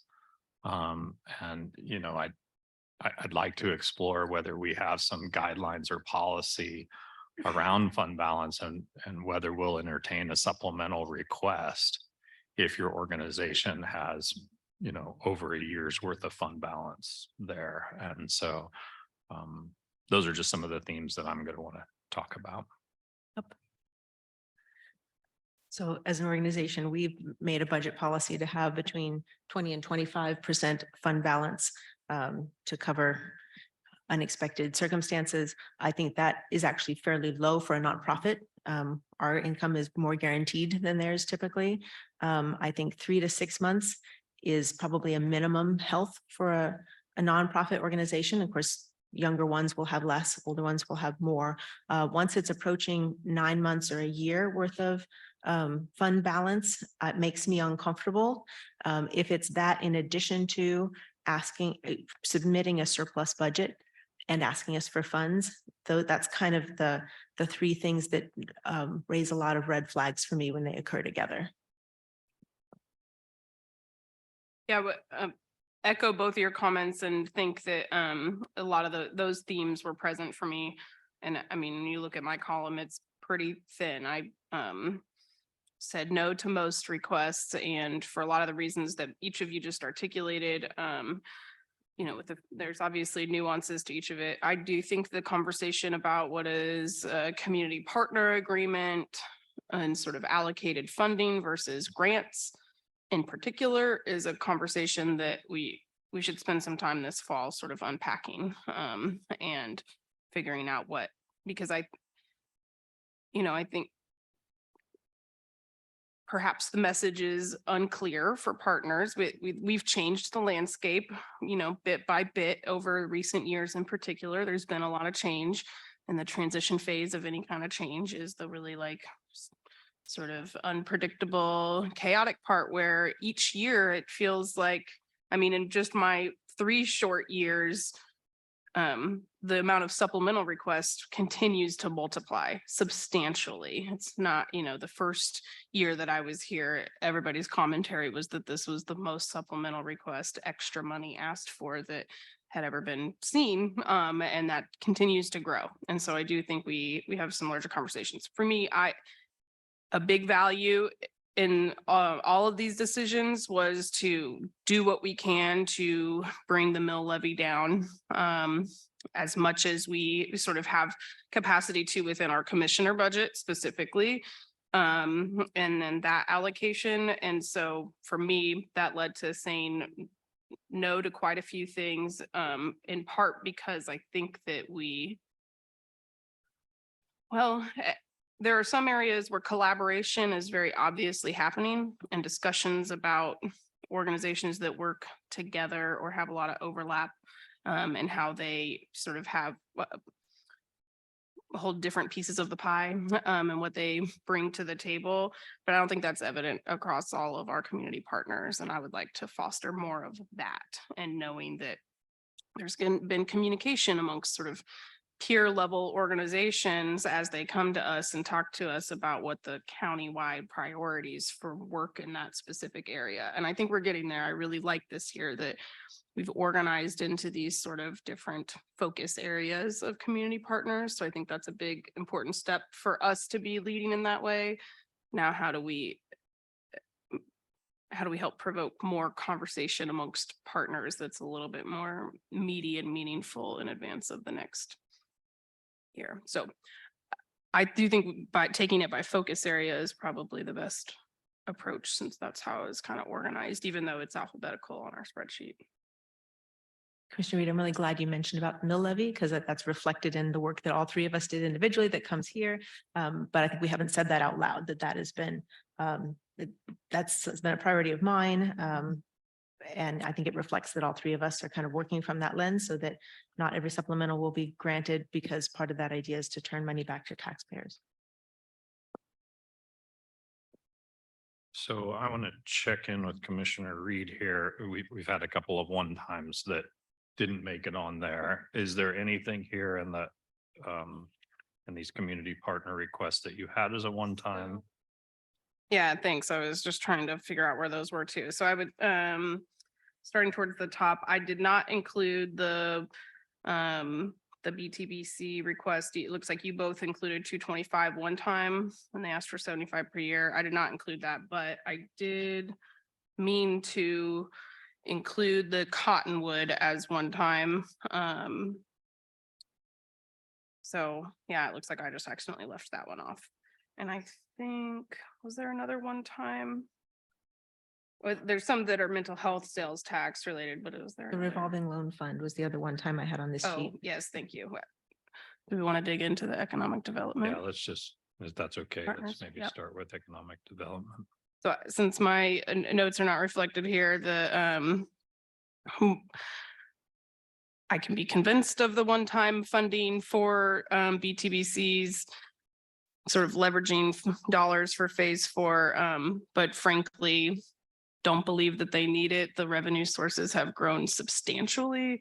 I think without flipping back to it right, the second tallied up sort of 10 revenue sources for them that are all quite substantial.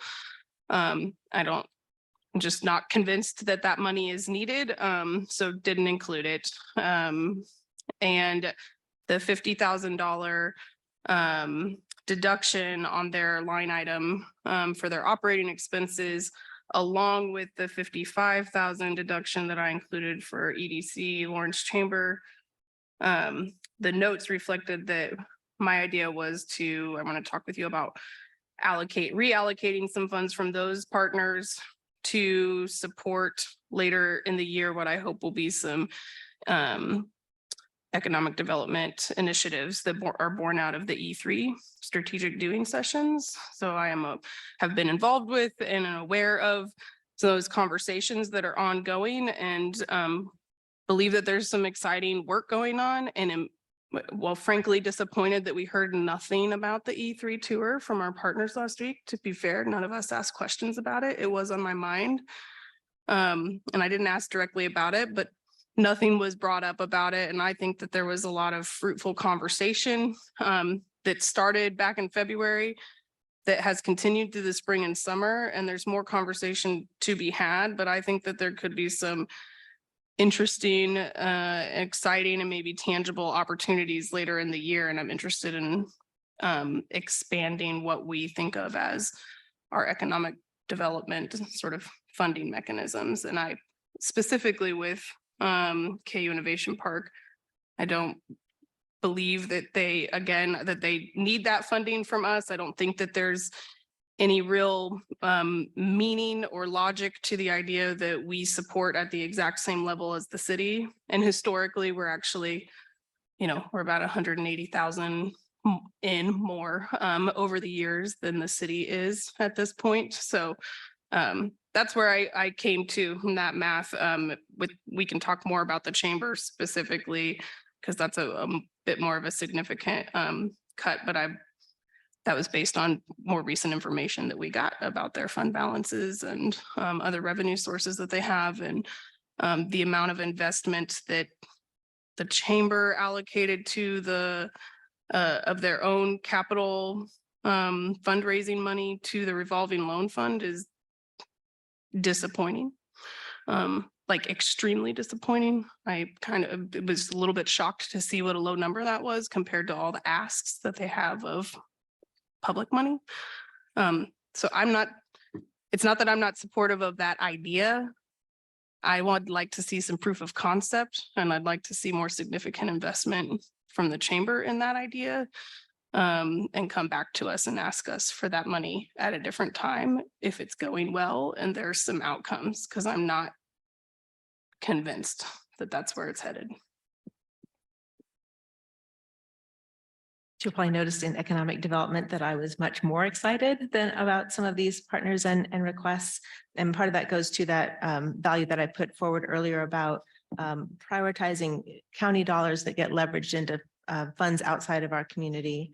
And of those, I think that the KU Innovation Park is probably the top one that does that in terms of turning hundreds of thousands of dollars into millions of dollars of federal investment for buildings and expenses there. So I did recommend funding as one time, the 75,000 for 3 years, or 225,000 for the phase 4.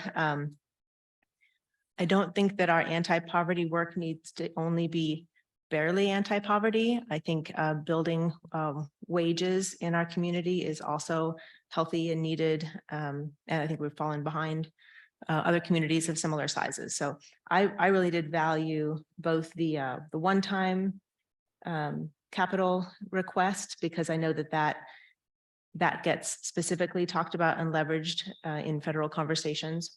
And also the 50,000 for that's part of that leverage also, but directly supports small businesses and entrepreneurs. So I've flagged a variety of things in here that I think are helpful for entrepreneurs. Happy to talk about additional things that may come forward too, if there's more to share. So I was comfortable with both of those, prioritize both of those. In terms of the Chamber's revolving loan fund, I had asked some questions, and I got some answers at the end of maybe Sunday that I don't know if everybody else did get. So if Sarah can send those, or Cami, whoever had them, about the other places they expect to look for that money, because that was something I specifically asked for, and asked for any kind of capital request. I want to know how much, what percentage you're asking for from the county. I'm happy. We did receive that, You- just, you did? yeah, Okay, the good. updated Yeah, chart with the there were extra two, columns, so. and one of them said, we don't know how much we're asking for from these potential partners, and the other one at least had some I had a few recommendations. numbers. Yeah. Yeah, I saw that. As one-time funds, it's something I'd like to be involved in. The revolving loan specifically for BIPOC entrepreneurs. I think that that's an important space. If there's a better way to do it, I'm happy to listen to that. But in the meantime, I was comfortable there. And the 30,000 for the Small Business Development Center, as a business owner and entrepreneur, knowing, I mean, if we had the kinds of supports that are offered between those two organizations and we didn't, or didn't know how to tap into those, I think that the economic picture, what we could have done in Douglas County would be far different. And now those jobs are created in Marysville because, we did not keep that company here because we didn't have the support to grow it and keep it where it could have been. So I think about those things in terms of a long-term benefit to Douglas County. I don't know if I tackled all of those. So a couple comments about my priorities.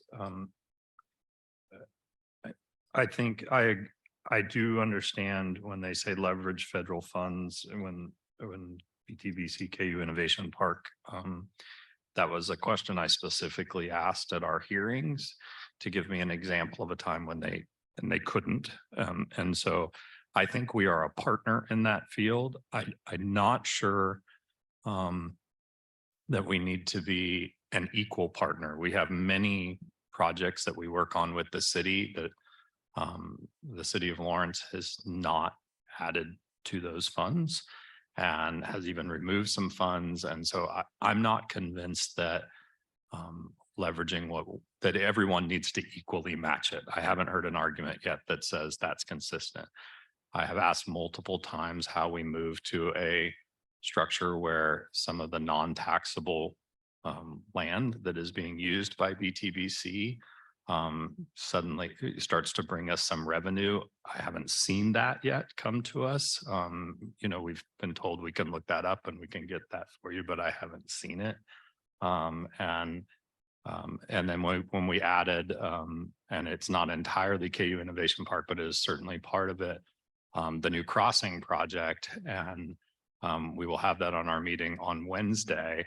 It seems like we're leveraging more county funds towards another project. And so I appreciate the ask. I think they do very important things at KU Innovation Park and BTBC, but my questions have not yet been answered when it comes to reinstating that $50,000 reduction. As far as the KU Innovation, as far as the capital funding, this is sort of my first attempt at it's one time and then we stop, right? And we talk about changing culture. And so my feeling was we can give you that. I do believe that getting those dollars will help leverage other funding for that building. And I want to be a good partner there with them. I do agree with you, Commissioner Willie, that we have to look at the broad spectrum of how we bring jobs to Douglas County. And I think that does do that with high paying jobs. That's a compelling argument to me. It is a form of entrepreneurship and growth of companies, and that's compelling. But I'm not yet there on the 50,000. I am there for the 225,000. And I think that's sort of what I'm hoping as we move into maybe a different way of doing some of these requests for that. As far as the chamber, quite honestly, I'll be pretty upfront. We do a substantial investment in the chamber every year.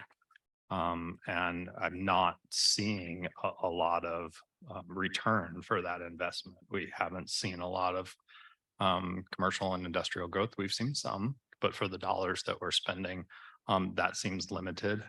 The review that's in their overview talks about since 2017. And so that's essentially 6 years of programming.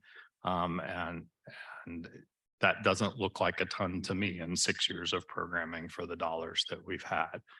My expectations may be too high, but that type of investment. That said, I did add a little bit of money to them. I think how that cut was made a number of years ago is no longer a reason for that cut. And so I moved a little bit up, understanding their costs, and specifically for the Small Business Development Center that I feel like is a very lean operation and does quite a bit there. The revolving loan fund, I need more on that. It seems we heard in our hearings that it was $1 million and then it was 500,000 and we didn't know how many loans we were going to get. And I appreciate some of the questions that were asked here about, what's the capacity to manage that. I'm not against giving money to that, but not yet. I just want some more articulation around what that loan fund is. I'm not comfortable with it being an ongoing cost. When I think about 500,000, if the city's put in 100,000 and we put in 100,000, we are partners in this, and long-term funding of that doesn't make a lot of sense. I just need more details on that than it just seems like it needs to be a more robust package that they're sharing with us on how this is going to happen. So, and I didn't get a real good sense of the need either. How many people, they have some loans that are out now, but how many loans, what's the dollar amount of loans, who needs them? I just wanted to hear more about that. So that's where I was. And I don't think there are any loans at this point. We didn't hear that from them last week. I've asked around, know a few people who have explored the option and feel that they've experienced some barriers. And I just think there's a lot still to work through there. So I'm curious to see, right now they say that there was 135,000 confirmed, 245,000 of the potential that other exploring column aside from, the tax dollars that they're asking for. I would like to see it in action. I'm really, I am supportive of the concept. I would like to see some proof of concept before we fund it, and just have some questions about how and where it's being talked about, what the need is, where if the numbers and benchmarks that they've sort of set, that $15,000 max, if that ends up meeting the needs of local entrepreneurs. I will say, my reluctance about the request for just an increase or, restoration of funding for them for EDC and chamber. But I guess I just didn't realize before this cycle, this year, for some reason that some of that money was a pass through to Small Business Development Center, which I'm a big fan of their work. And I agree that they're a lean operation. I think that's just something that missed my radar before. So it feels a little bit like new information to me, even though I realize it's not. So I don't want them to be impacted, but I do feel that like some of the numbers that we've gotten from the chamber, they give us a picture of their overall financial position, tells me that they're doing okay. And I would agree with Commissioner Kelly that I'm not sure. I'm having a hard time identifying tangibly what the return on investment is. And so that for me is really what drives like I wanting to expand. I think this commission over the years has talked a lot about like, what does economic development mean, right? It means a lot of things, not just traditional bringing in, large companies that contribute a lot to commercial tax base and a lot of jobs. That's a piece of it. There's also childcare infrastructure, on that an ecosystem that really supports entrepreneurship across populations. I think there's some exciting work going on after that E3 Forward Cities tour that we had and the strategic doing sessions. And I just wonder if I don't know if there will be financial asks that come out of that, right? Like, so it's a little bit of a maybe a premature idea that I'm pitching to you all, but here we are in summer.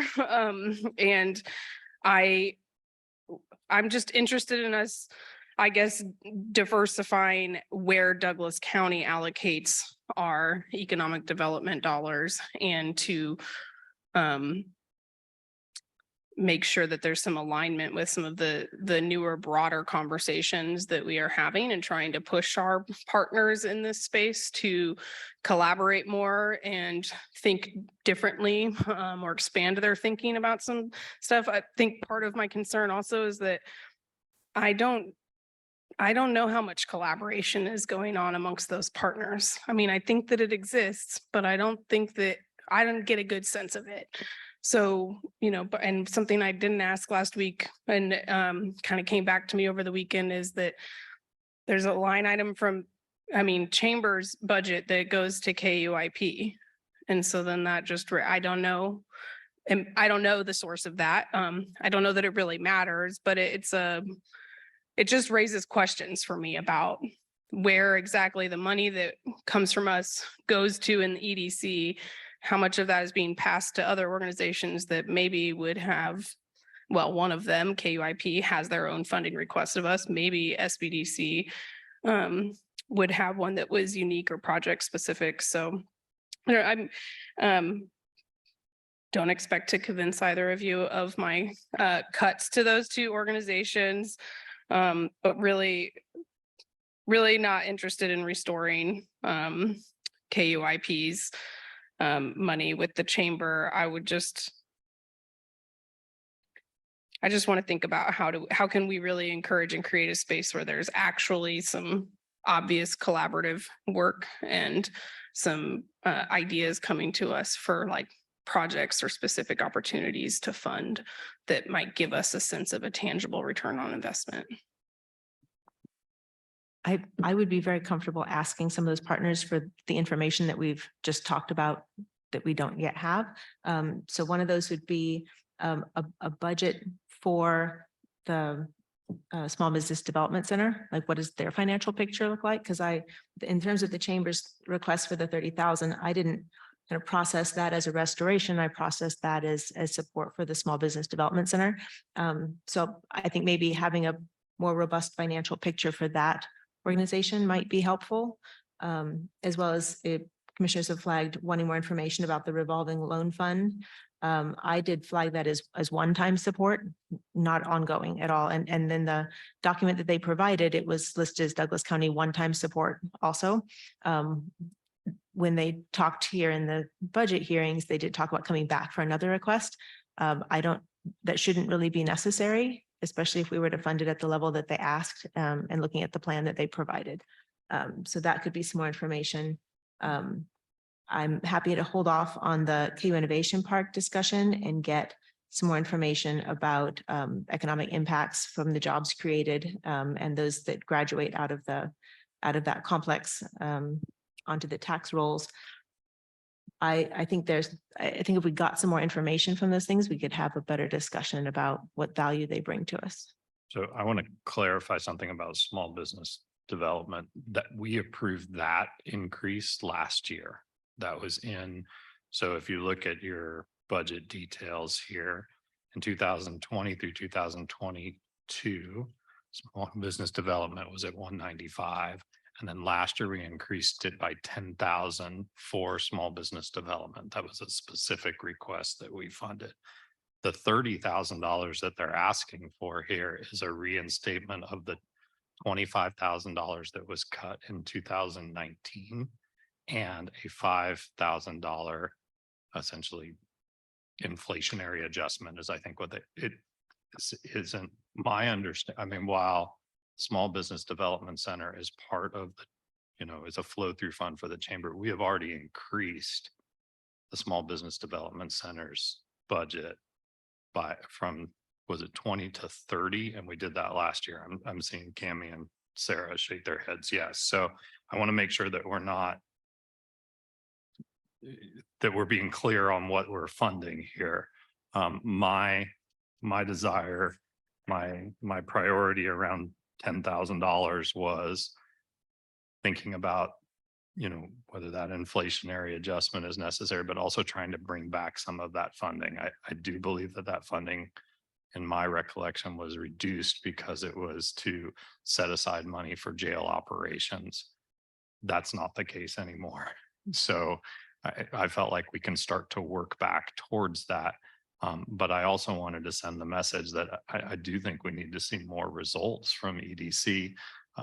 I was very involved with bringing together the Panasonic Opportunities Manager, and how it's projected in here is not how I remember that discussion going, that they took the lead on that. And so that's where some of my frustrations are with the chamber and EDC. And so while I think we can maybe start to restore a little bit of that funding, I also want to send the message like we need to see more results from chamber and EDC, and such things as completing your budget document as requested is part of that discussion. We do not have fund balances in there. So those are some of the things that sometimes on these funding requests, I think it's about demonstrating what the expectations are. I appreciate that, Commissioner Kelly. I also want to, I think part of the confusion, well, I read the documents the same way that you just summarized, Commissioner Kelly. And then when in our discussion with Chamber last week, I think got some mixed messages and confusing information about how that money was going to bump up the SBDC dollars. And so part of that is just what raises questions for me about who decides that. Are we deciding to bump up SBDC's line in, that is a pass through at the chamber? And if that works, great, it works. But I would like to understand it more. And is that decision under our authority, is it under their authority?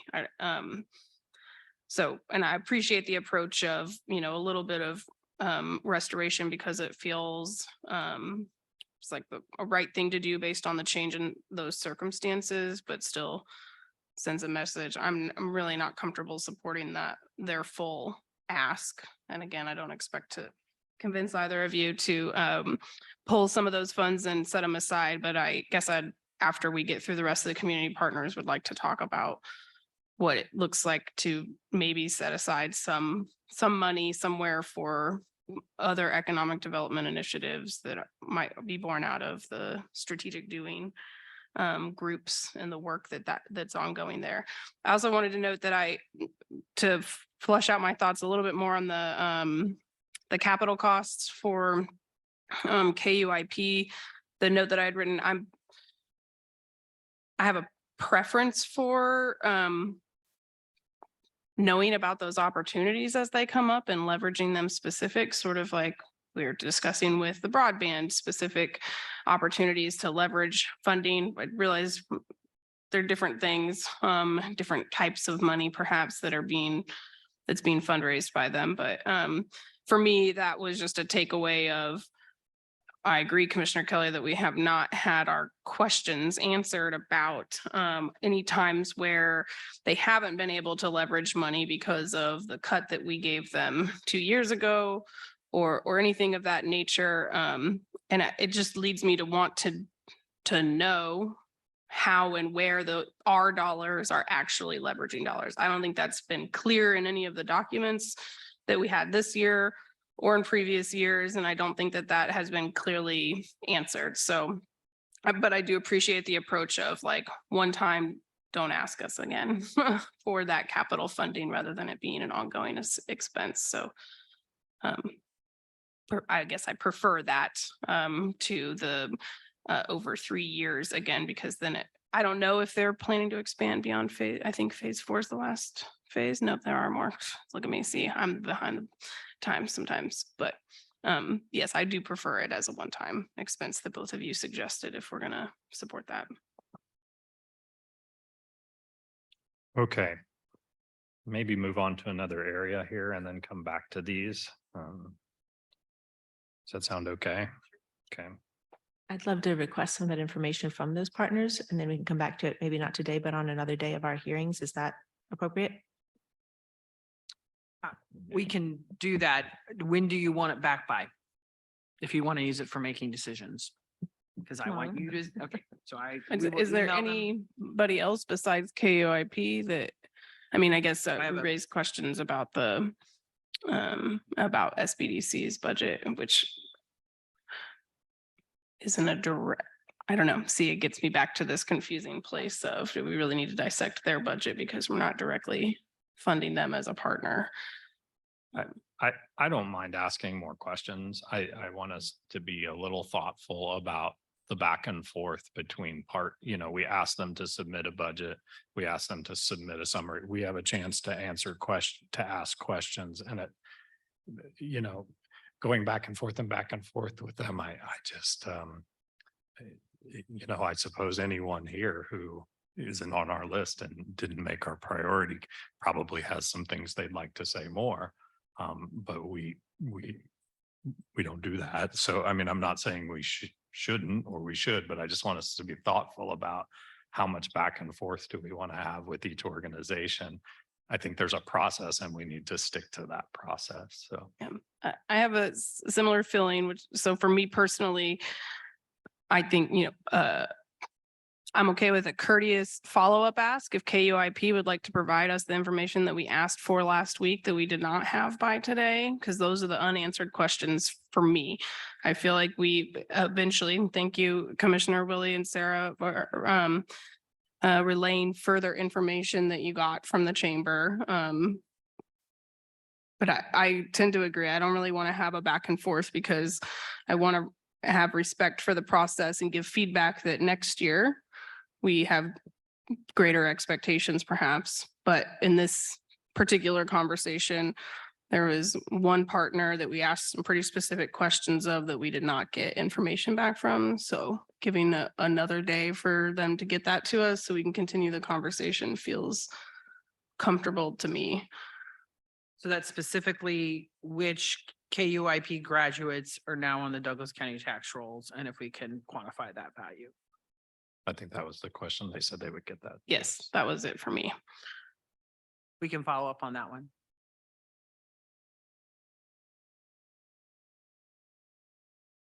Do you want to talk about Peasley at all, though, before you leave Economic Development Partners? Because he's not in there because he's P, not B or C. Yeah, I don't have any, I mean. Oh, there's a green under Willie. I know just Commissioner Willie had some questions, so. I did, and this is one where I actually feel like it's helpful to follow up with partners. If I didn't get all my questions answered, it's a very compressed timeline, and maybe because this is my first time through it, I have more questions. So I don't mind that. I would like next year if we had a full business day so that when we're asking these and we can have an expectation of getting answers back because people are actually checking their work email during that time. So I think we need to give a little grace there anyway, but the Peasley is one that I flagged as, first of all, a fabulous organization that I've always really enjoyed. And I think that the work they do is valuable, and it's a job training that I was always glad to see come into our community and love to see that we get to support it.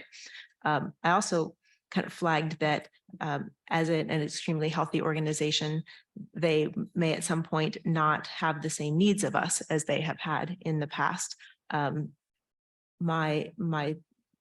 email that we got this morning as a follow-up did talk about that. So we have 200,000 that goes towards operations, 200,000 that goes towards debt payment, debt service, and that is going away in the next year or two. I think 2025 is what he flagged. So I think that might be an appropriate time to have that conversation and readjust then. So I'm comfortable leaving it as it is, but I just wanted to make that kind of a point of conversation as we're looking at the health of organizations, that it is also healthy not to need us.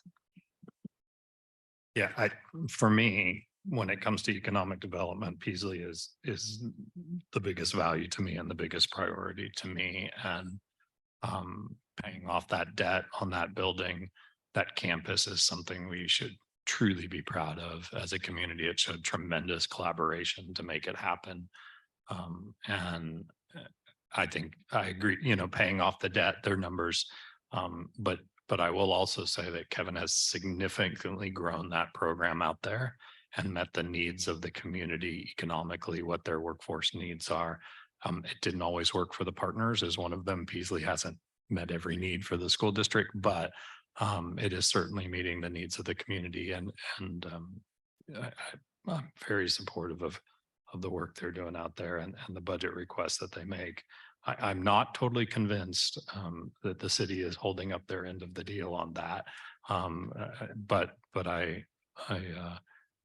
yeah, I think we need to look at it down the road, and I expect that also to go away if we can get a localized tax option that would support Peasley. And I know there's been efforts on that. I think we need to continue to work on that, and maybe we need to be a louder voice in that discussion. I think we're done with that one. Well, so we're not adding anything then? Right. Peasley? I Peasley. think we're done with Peasley. I think we're going to come back to economic. Yeah. Yeah, we'll see. Maybe there's a little negotiating that needs to happen here. Maybe talk about historic societies here. I think we had a couple of different things here. And maybe I'll just make some opening comments here. And maybe Sarah, you can give me a little context. There's some real differential among our historical societies and how much each organization gets and the percentage of funding for each organization. Is that just historic? No, remember, no pun intended. I've used that joke twice in 5 days. I apologize. Do you have any more information on that? I processed all those percentages and have them right here if you'd like to see. Yeah, them. I've got them too. I Okay. did the same exercise. Yeah. Yeah, commissioners, it was just as they made a request, it got funded. Oh. Either, through a process very similar to this over the previous decades. It is not a percentage of their budget. It's not a percentage of, visitors. It really has to do with the ask made at the time and subsequent asks. Well, I guess I would be interested in commissioners' interest in sort of picking at that for a while. I think our historical societies are a very important part of our community. I do think Douglas County should play a role in supporting and making sure that our local heritage and local culture is preserved with these historical societies, and it's accessible to our students especially, but also to other members of the community. What I want to make sure is that it's not sort of that it's a data-driven process that we're looking at here, and that we can understand how the funding amounts are settled upon. Commissioner Willie probably did the same exercise, but when you look at the historical societies, we go from one group that we fund 73% of their budget to another one that, and I wouldn't count Freedom's Frontier because it's sort of a special case, that we support 1.92% of their budget. And yet, and I'm really glad that they're asking for it as a group. That's great. I want to support that. But also, is there a way that we can sort of do something across the board for these groups that they can allocate in maybe a little bit different way?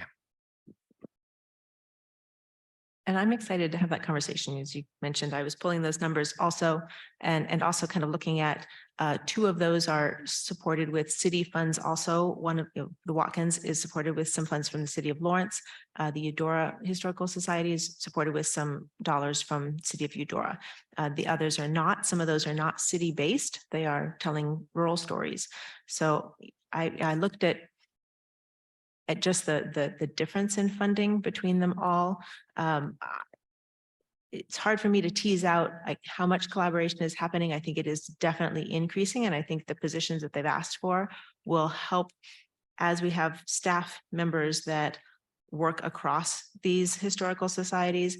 We'll start to generate some more information about what those needs are and what the equity piece is to get them to the similar place. The one I flagged especially was Santa Fe Trail Historical Society. In their documents, they manage 7 or 9 historic buildings, but they do not have a museum location. And I think that maybe has hurt some of their funding in terms of folks just really understanding what they bring to that. And part of it is, I think Commissioner Reed had talked about not just place-based, but also kind of event-based. And that would kind of be Blackjack Battlefield, which has both a place and events. So I think there's some work to be had here. It's not super straightforward. And commissioners, we can certainly convene conversations about this. And then we don't need to do this today. But before we would bring partners in, I would want us to have some real kind of just honest conversation here. If you're looking to reallocate existing funding to make it more equitable, that is a different equation of how you're going to bring people up and come to some sort of more equitable funding. I think, I mean, everybody wants more funds. So I would want some direction from the commission as to how you want us to approach that work before we would begin it. And I would want to dive into their financial documents a little deeper. So just as an example, if we look at the Lecompton Historical Society, that we fund 44% of their operating budget, they have a fund balance that is significantly higher than their 2 months of operating. And so I think that, how can we ease them into that transition? If they were to get less funding from us, I'm sure every time we say we're not going to fund someone or we want to reconsider their funding, we immediately, well, it's an understandable reaction. But I think we also have to look at what resources they have available to sort of buffer that. And also, I think we need to encourage them over time to look at a more diversified funding model. Clinton Lake at 73%. And I agree, there's no city there. I think it probably should be our highest percentage funded.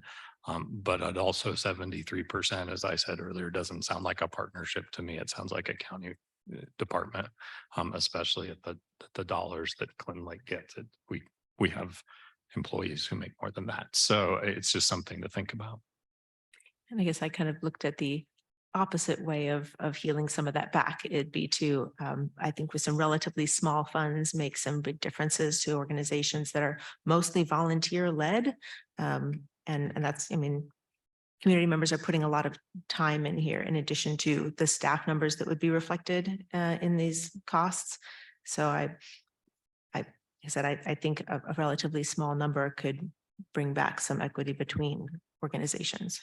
But if you look at like Clinton Lake's budget documents, it's I'm a little confused on some of the lines in there. I didn't follow up with them because they're volunteers, but there's, I think 1 year is $11,000 worth of office supplies. So, I think we just have to help them clean that up a little bit and understand what they need. I do recognize that there is a big impact on the Clinton Lake Historical Society from our ARPA grant, right? And that is influencing some of those things. So I agree with Sarah. We need to sit down as a commission and probably have a work session without somebody with us and really sort of talk about how we might organize this. I'm very supportive, just getting back to the budget request. I'm real supportive of their request for a volunteer or a visitor site assistant. That seems like it will increase access to the sites. It may generate more revenue for them. So that's why I was supportive of this. I see that Commissioner Willie funded the collections manager. That's something I feel like could be funded through maybe a fee. I could be persuaded if we wanted to put a little bit of money on that, but as we talked about in our hearings, I think there's some possibilities there. Yeah, so I did pencil in 2 of the 4 positions that were asked for, and many of those are part-time. 3 of the 4 were part-time. It's listed in the short notes as a Watkins collection manager, but I think the intent from the notes was that collection manager then have access to all of the other sites across the county and be helpful in terms of managing those collections. What I valued most out of that is kind of the information that will come back from that person in terms of identifying needs that we've been, that they would address or that we would address in terms of across these different historical societies. So yeah, I had both the collections manager moving from part-time to full-time, and I had the visitors and site assistant. I didn't have the others. Commissioner Kelly, I noticed that you allocated slightly less. Do you want to talk about that? Yeah, so that was taking a look at some of their fund balance dollars, some of what their expenses has been versus revenue, and thinking that I get a little nervous about funding a full position as a county for a partner that, so that was where I wanted them to have some, I don't in think it. you're supposed to say skin in the game anymore, but I wanted them to have some investment in it.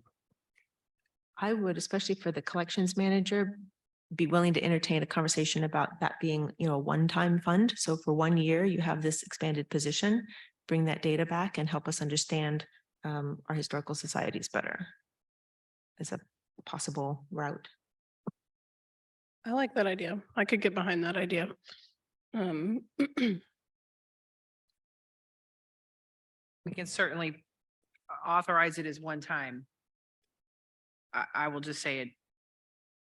By 20 years of doing this, there's a 95% chance you're going to build it in next year. So you can come to terms with it. But maybe based on some data or some more data, and maybe between what is learned from a full-time collections position for a year and information that could come to us in addition to continued conversation about the discrepancy in percentage and how to make those decisions could help. I appreciate that, Sarah, and I know that has been sort of our don't fund with one-time dollars any staffing like that. And yet, if we want to move to a model that's more of a grant focused model instead of ongoing operating costs, we're going to have to handle that, because there's no program that you're going to do that doesn't require people. And we're going to, a little bit it is, the tenor of this board is going to have to hold steady when you grant fund something to say the next time around, we're not doing that again. Otherwise, we're just back to operational funding again. And so I've thought a lot about that, and just like because I'm with you, it just seems like we're adding down the line, but that's about the commission's willingness to say. And unfortunately, we can't do multiple year grants, because in a perfect world, what I would do is say, you get it for this year and you get half as much next year, and we're slowly backing that off. But due to cash basis law, we can't do that. The other thing we could do is we could essentially give them the full amount of money, for similar to what we would do for BTBC in here, is that we could give them a year and a half worth of money as a one time and do it that way. These are just ideas that I think we need to flesh out and see what we think. I want to ask a question, and maybe this is, I had viewed these requests in somewhat, even though there are 4 requests, that 2 of them were tied together and 2 of them weren't. I may be wrong on that, and I don't know, Jill, if if that's something we should follow up with Caitlin. I guess I guess if you're going to fund the 30,000 for the staff, I thought the volunteer coordinator was needed to help manage that program, but please correct me, commissioners, if you've see that Well, we asked them to differently. prioritize, and Got it. so they prioritize the visitor and site assistant as number 1, the increase of the collection manager countywide to full-time as 2, and then the other 2 as, So their top priority was the part-time staff. the 37, Okay, and then 25, and then the 20,000 were the bottom priorities. thank you. So did we have consensus to build that one in more on the mill levy, or is that one time? I'm fine with adjusting my number. So then it would be mill levy. But if we want to have a deeper conversation about it. Adjusting your number up to the full amount requested. I think I appreciate your approach, but I think let's, fully fund that one of their 4 requests. I'm a little on the fence about the second one, but open to the idea of it as one time, but don't really want to assign it mill levy for that increase to full-time position. I don't know if we want to revisit it or keep unpacking it. I think I'm okay with that as one time. I think if we want to hold the line with it, we can, as keeping that one time. And I think that's the message that goes along with it is, we're funding a part-time visitors and site assistant position, which is something they didn't have before, also shared amongst organizations. And then the collections manager at one time. I'm comfortable with that, but see what others think. I'd be fine with that. I think just, I'd be fine with that, period, breath. I also think we have to talk about what role Heritage Conservation Council plays in all of this. These seem to be operating in two different spheres, and I think we do have some ability, you know, I know that person, and we maybe need to look at staffing and all of that, but I do feel like that may be an opportunity. They do a grant. One of the questions I didn't ask was how come you didn't use this to apply for a heritage conservation grant? You know, this would be an HCC grant. Sarah looks like she has something to say about that. Well, they have applied, and generally ongoing staffing is not something that gets prioritized in that process because Yeah. what happens? I would say also, I do think the Heritage Conservation Council is a group you can bring in to have a conversation about this, but the way that board is designed in its bylaws, it's not meant to provide necessarily direct oversight to historical partners. So just, it's important that if you're looking for them to play more of a role in massaging some of these pieces and parts with partners, we need to think about that board, but that I may have gone a place you didn't go. No, I don't know, maybe or maybe not. I think, you know, one thing we could do is we could put more dollars into heritage conservation, We could. right? And that we could say, like, we want you to put some things to staffing and here's how to do it, you know, and that would be another way to do it. I think that sounds cleaner for the commission to do that than for us to give direction to another organization to do that. We can leave the dollars in here as outlined for now, and then I think we could kind of have that conversation more for the future in terms of if you want more direction in terms of staffing. Or funds set aside for staffing. Okay, But what did we decide with the collections manager? Or we we just, decided one time. Okay. Our first foray into one-time staffing. Maybe we're coming up, it's 11:40. Maybe we talk about, before we adjourn for the day, extension council. I see that there's a few different numbers here and just how you got to those numbers. I'll start this off. I don't know the right number here. I feel like I appreciate the work they do. I was trying to get to a way to calculate how much staff we pay for and how much staff Kansas State pays for. I never got any clarity on that. And that may be that I just can't figure it out. I think it's been explained to me multiple times. I think it has been a long time since we have provided some extra funds, some extra funding support for Extension Council. I think they are unique, and I'm a little concerned we're lumping them in with historical. And I know they're just in a weird group there. Yeah. I have them in as heritage and land management Yeah. with conservation district and extension in there as well. We could just have a separate sort of, they do live in many places, but I don't know that I can just say governmental partner because Right. that's not accurate either.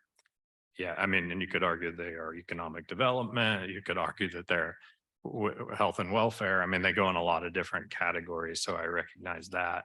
But this was merely, I think, recognizing that they are limited. I do have some concerns about their fund balance. They have a significant fund balance and could be using that. I appreciate that they have used some of their fee dollars to offset some of their expenditures, but I'm interested to hear what other commissioners are thinking here. I didn't include anything for them primarily because the fund balance was so healthy, and well, across the board, I just don't believe that I supported any of the cost of living increases. As it feels like a little bit of a slippery slope, although I understand the asks, but specifically for Extension Council, their fund balance deterred me from allocating anything to that request. So I know for quite a few years, they were spending down fund balance for staffing. And then that fund balance has rebounded some because there have been some positions that have remained open, and that's the way they've remained whole. Though my memory doesn't necessarily jive with the fund balances I'm seeing outlined here. So that might be another question to put back to them. Like I said, they've been understaffed, and that's how they've been managing to hold some fund balance apart. So I did put in, based on the question we put out to them, like, what are your prioritized needs? I did write in for the staff position that was mentioned as highest priority. If we do a different amount than that, having that be operational support and giving some flexibility back with it might be the way to go, as Commissioner Kelly has written it. Yeah, and I think how I got to the 25,000 was what they asked for was a 21% increase in our funding, which sounded really significant to me. And then I looked at the different requests that they had. I agree with Commissioner Reed. I'm not comfortable. Just those operating expenses increase, and yet we do that with health insurance, right? So that's in there. I figured at 25,000, they could do one of the positions that they're asking for and then put some other fund balance to the difference of it. That's how I got there. Now looking at my notes. I would be supportive of the 25,000 to give them some, and let that be flexible and encourage them to dip into their fund balance to compensate.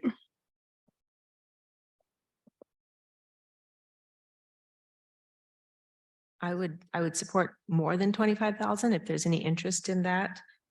When I look at their fund balance, it's really only about a quarter, about 25% of their expense budget, which seems like a place where they ought to be for an organization. So it's not the amount that I'm looking at, but kind of that percentage.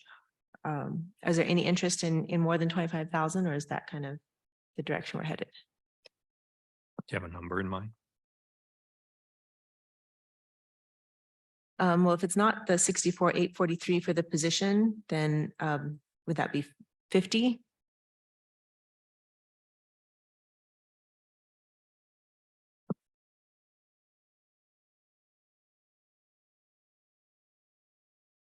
Does that include the health insurance or not include the health insurance? I don't think health insurance is reflected in the budget that they give us. I think that's separately accounted for.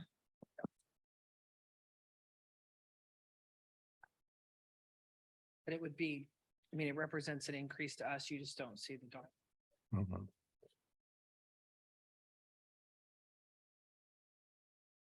Looks like, according to their records, the total amount of county paid health insurance, the employer share estimate is 16,400 under current staffing. Actually, that's That's for the new That's the position. okay, got it. Thank you. That would be a little bit less than the total cost for the new position at 50,000. By about $2,000.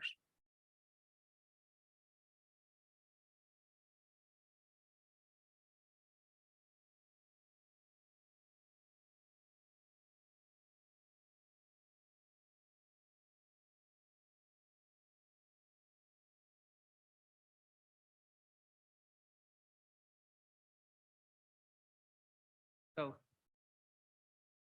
Help me know where you're getting that number again. Sorry, it took me a minute to, because I lost my guide of tab numbers. Took me a minute to flip back. So I'm looking at the office manager receptionist position at 38,480, Okay, got it. right? And then adding in the county paid health insurance estimate share. Yeah. So the number that I had penciled in was the total cost of that position, position one.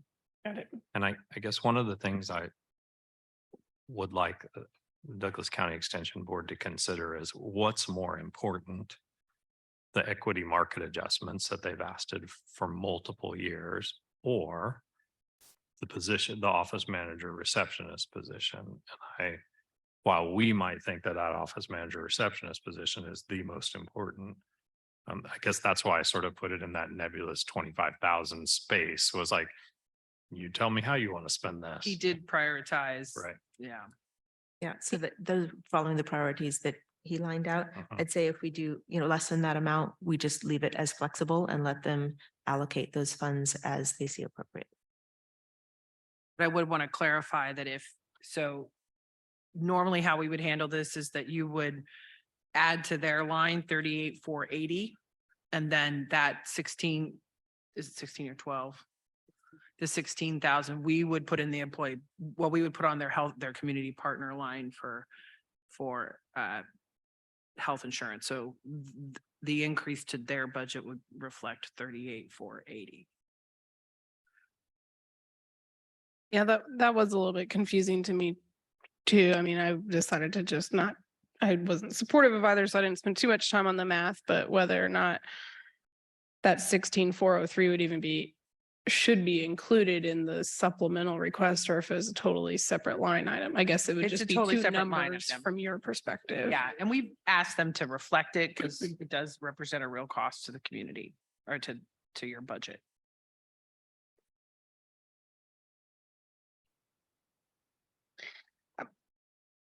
I still skew a little bit lower and towards the idea of maybe it's a bit of a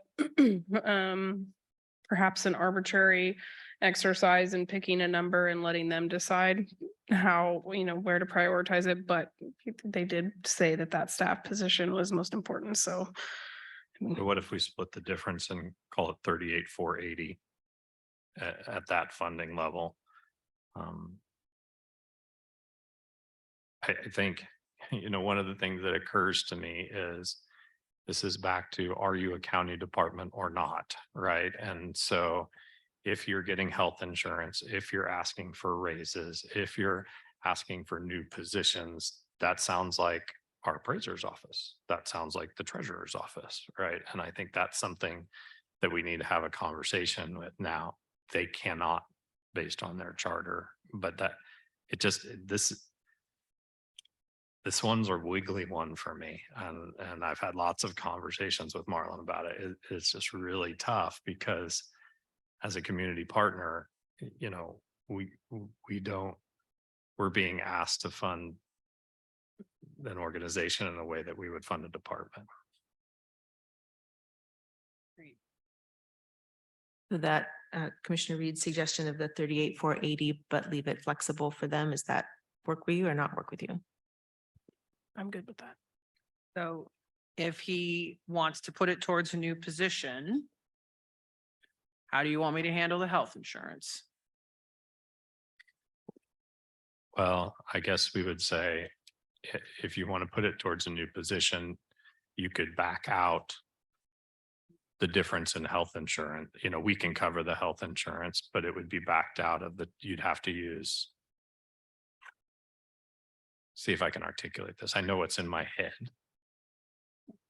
So if it was 38,480, is that what we said? 38,480, and we figure out that the insurance and they'd like to do the insurance under us, which I'm going to assume they will want to, then the difference of their salary will need to be taken care of through Douglas County Extension's other funds. And that may be their fund balance or whatever.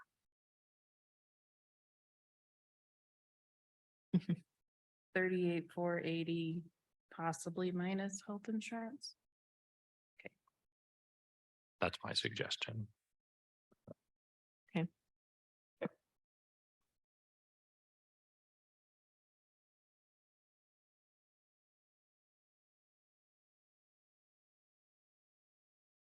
How the sausage gets made. Okay.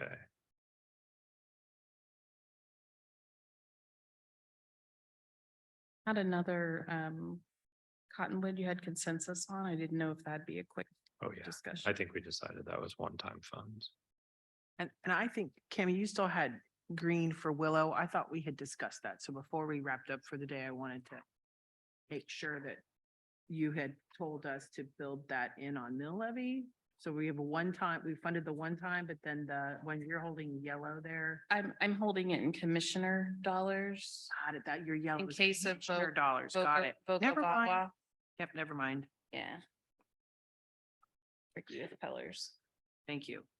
About Cottonwood, well. So this was one of the requests I thought of when I found that Economic Development Equipment Reserve Fund, because so much of like the line item asks for Cottonwood are equipment and it's economic development. So I just thought I'd throw it out there because it's a fairly substantial one-time request. We have the money in non-appropriated funds and maybe we just want to keep it clean and do all our one-time requests from there. But that was a specific one that I kind of flagged as, would this be a right fit for that fund? But maybe staff would rather just have time to figure out that fund before we try and dip into it. So, but I just thought I'd say that note out loud. One thing I do want to just bring up when it comes to Cottonwood, and I recognize that they need to do this, but Cottonwood has significant unrestricted fund balance.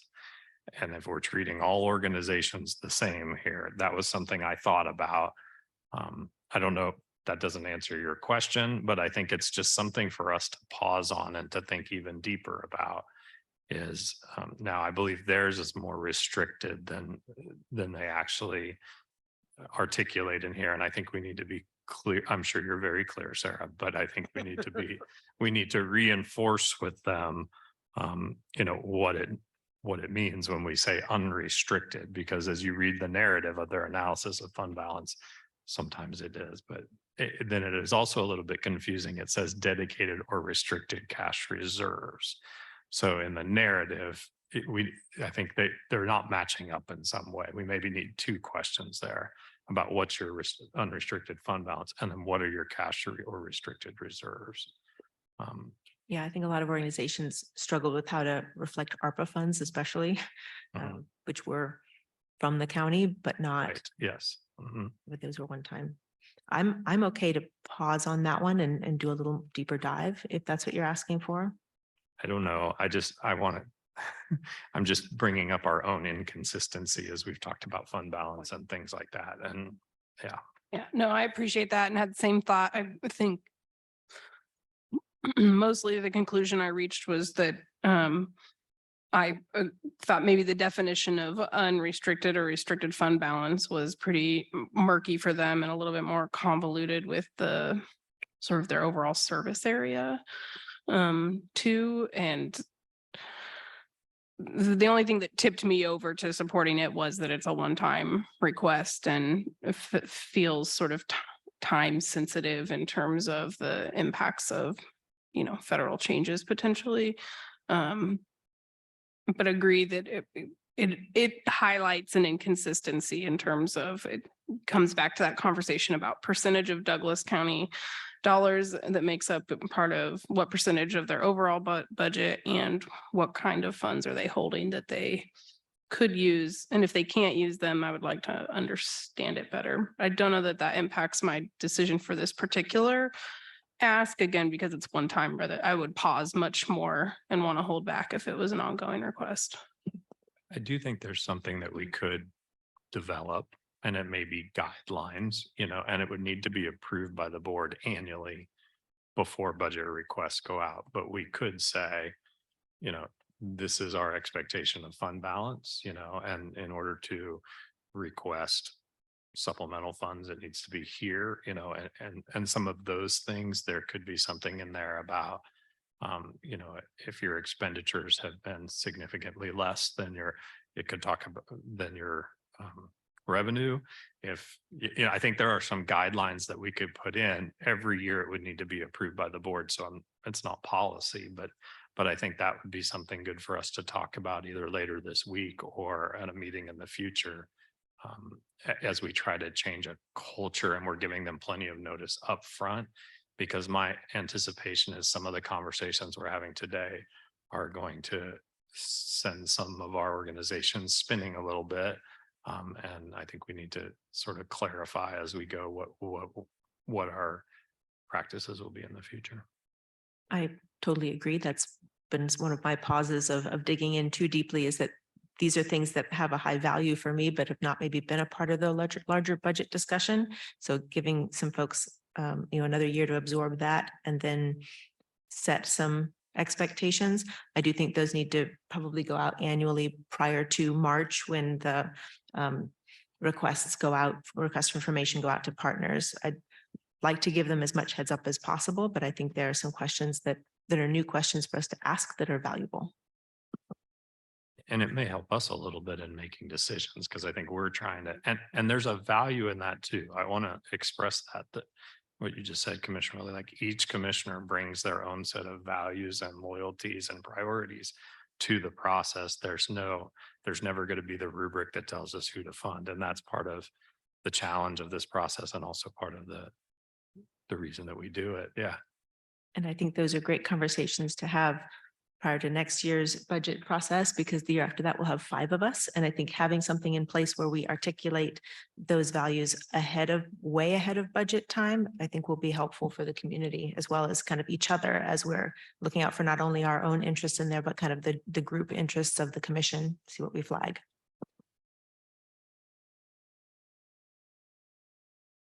Okay. Day 1. Anything else we need to do before we wrap up today and look forward to tomorrow? No. Okay, with that, it's 12 o'clock and we're adjourned.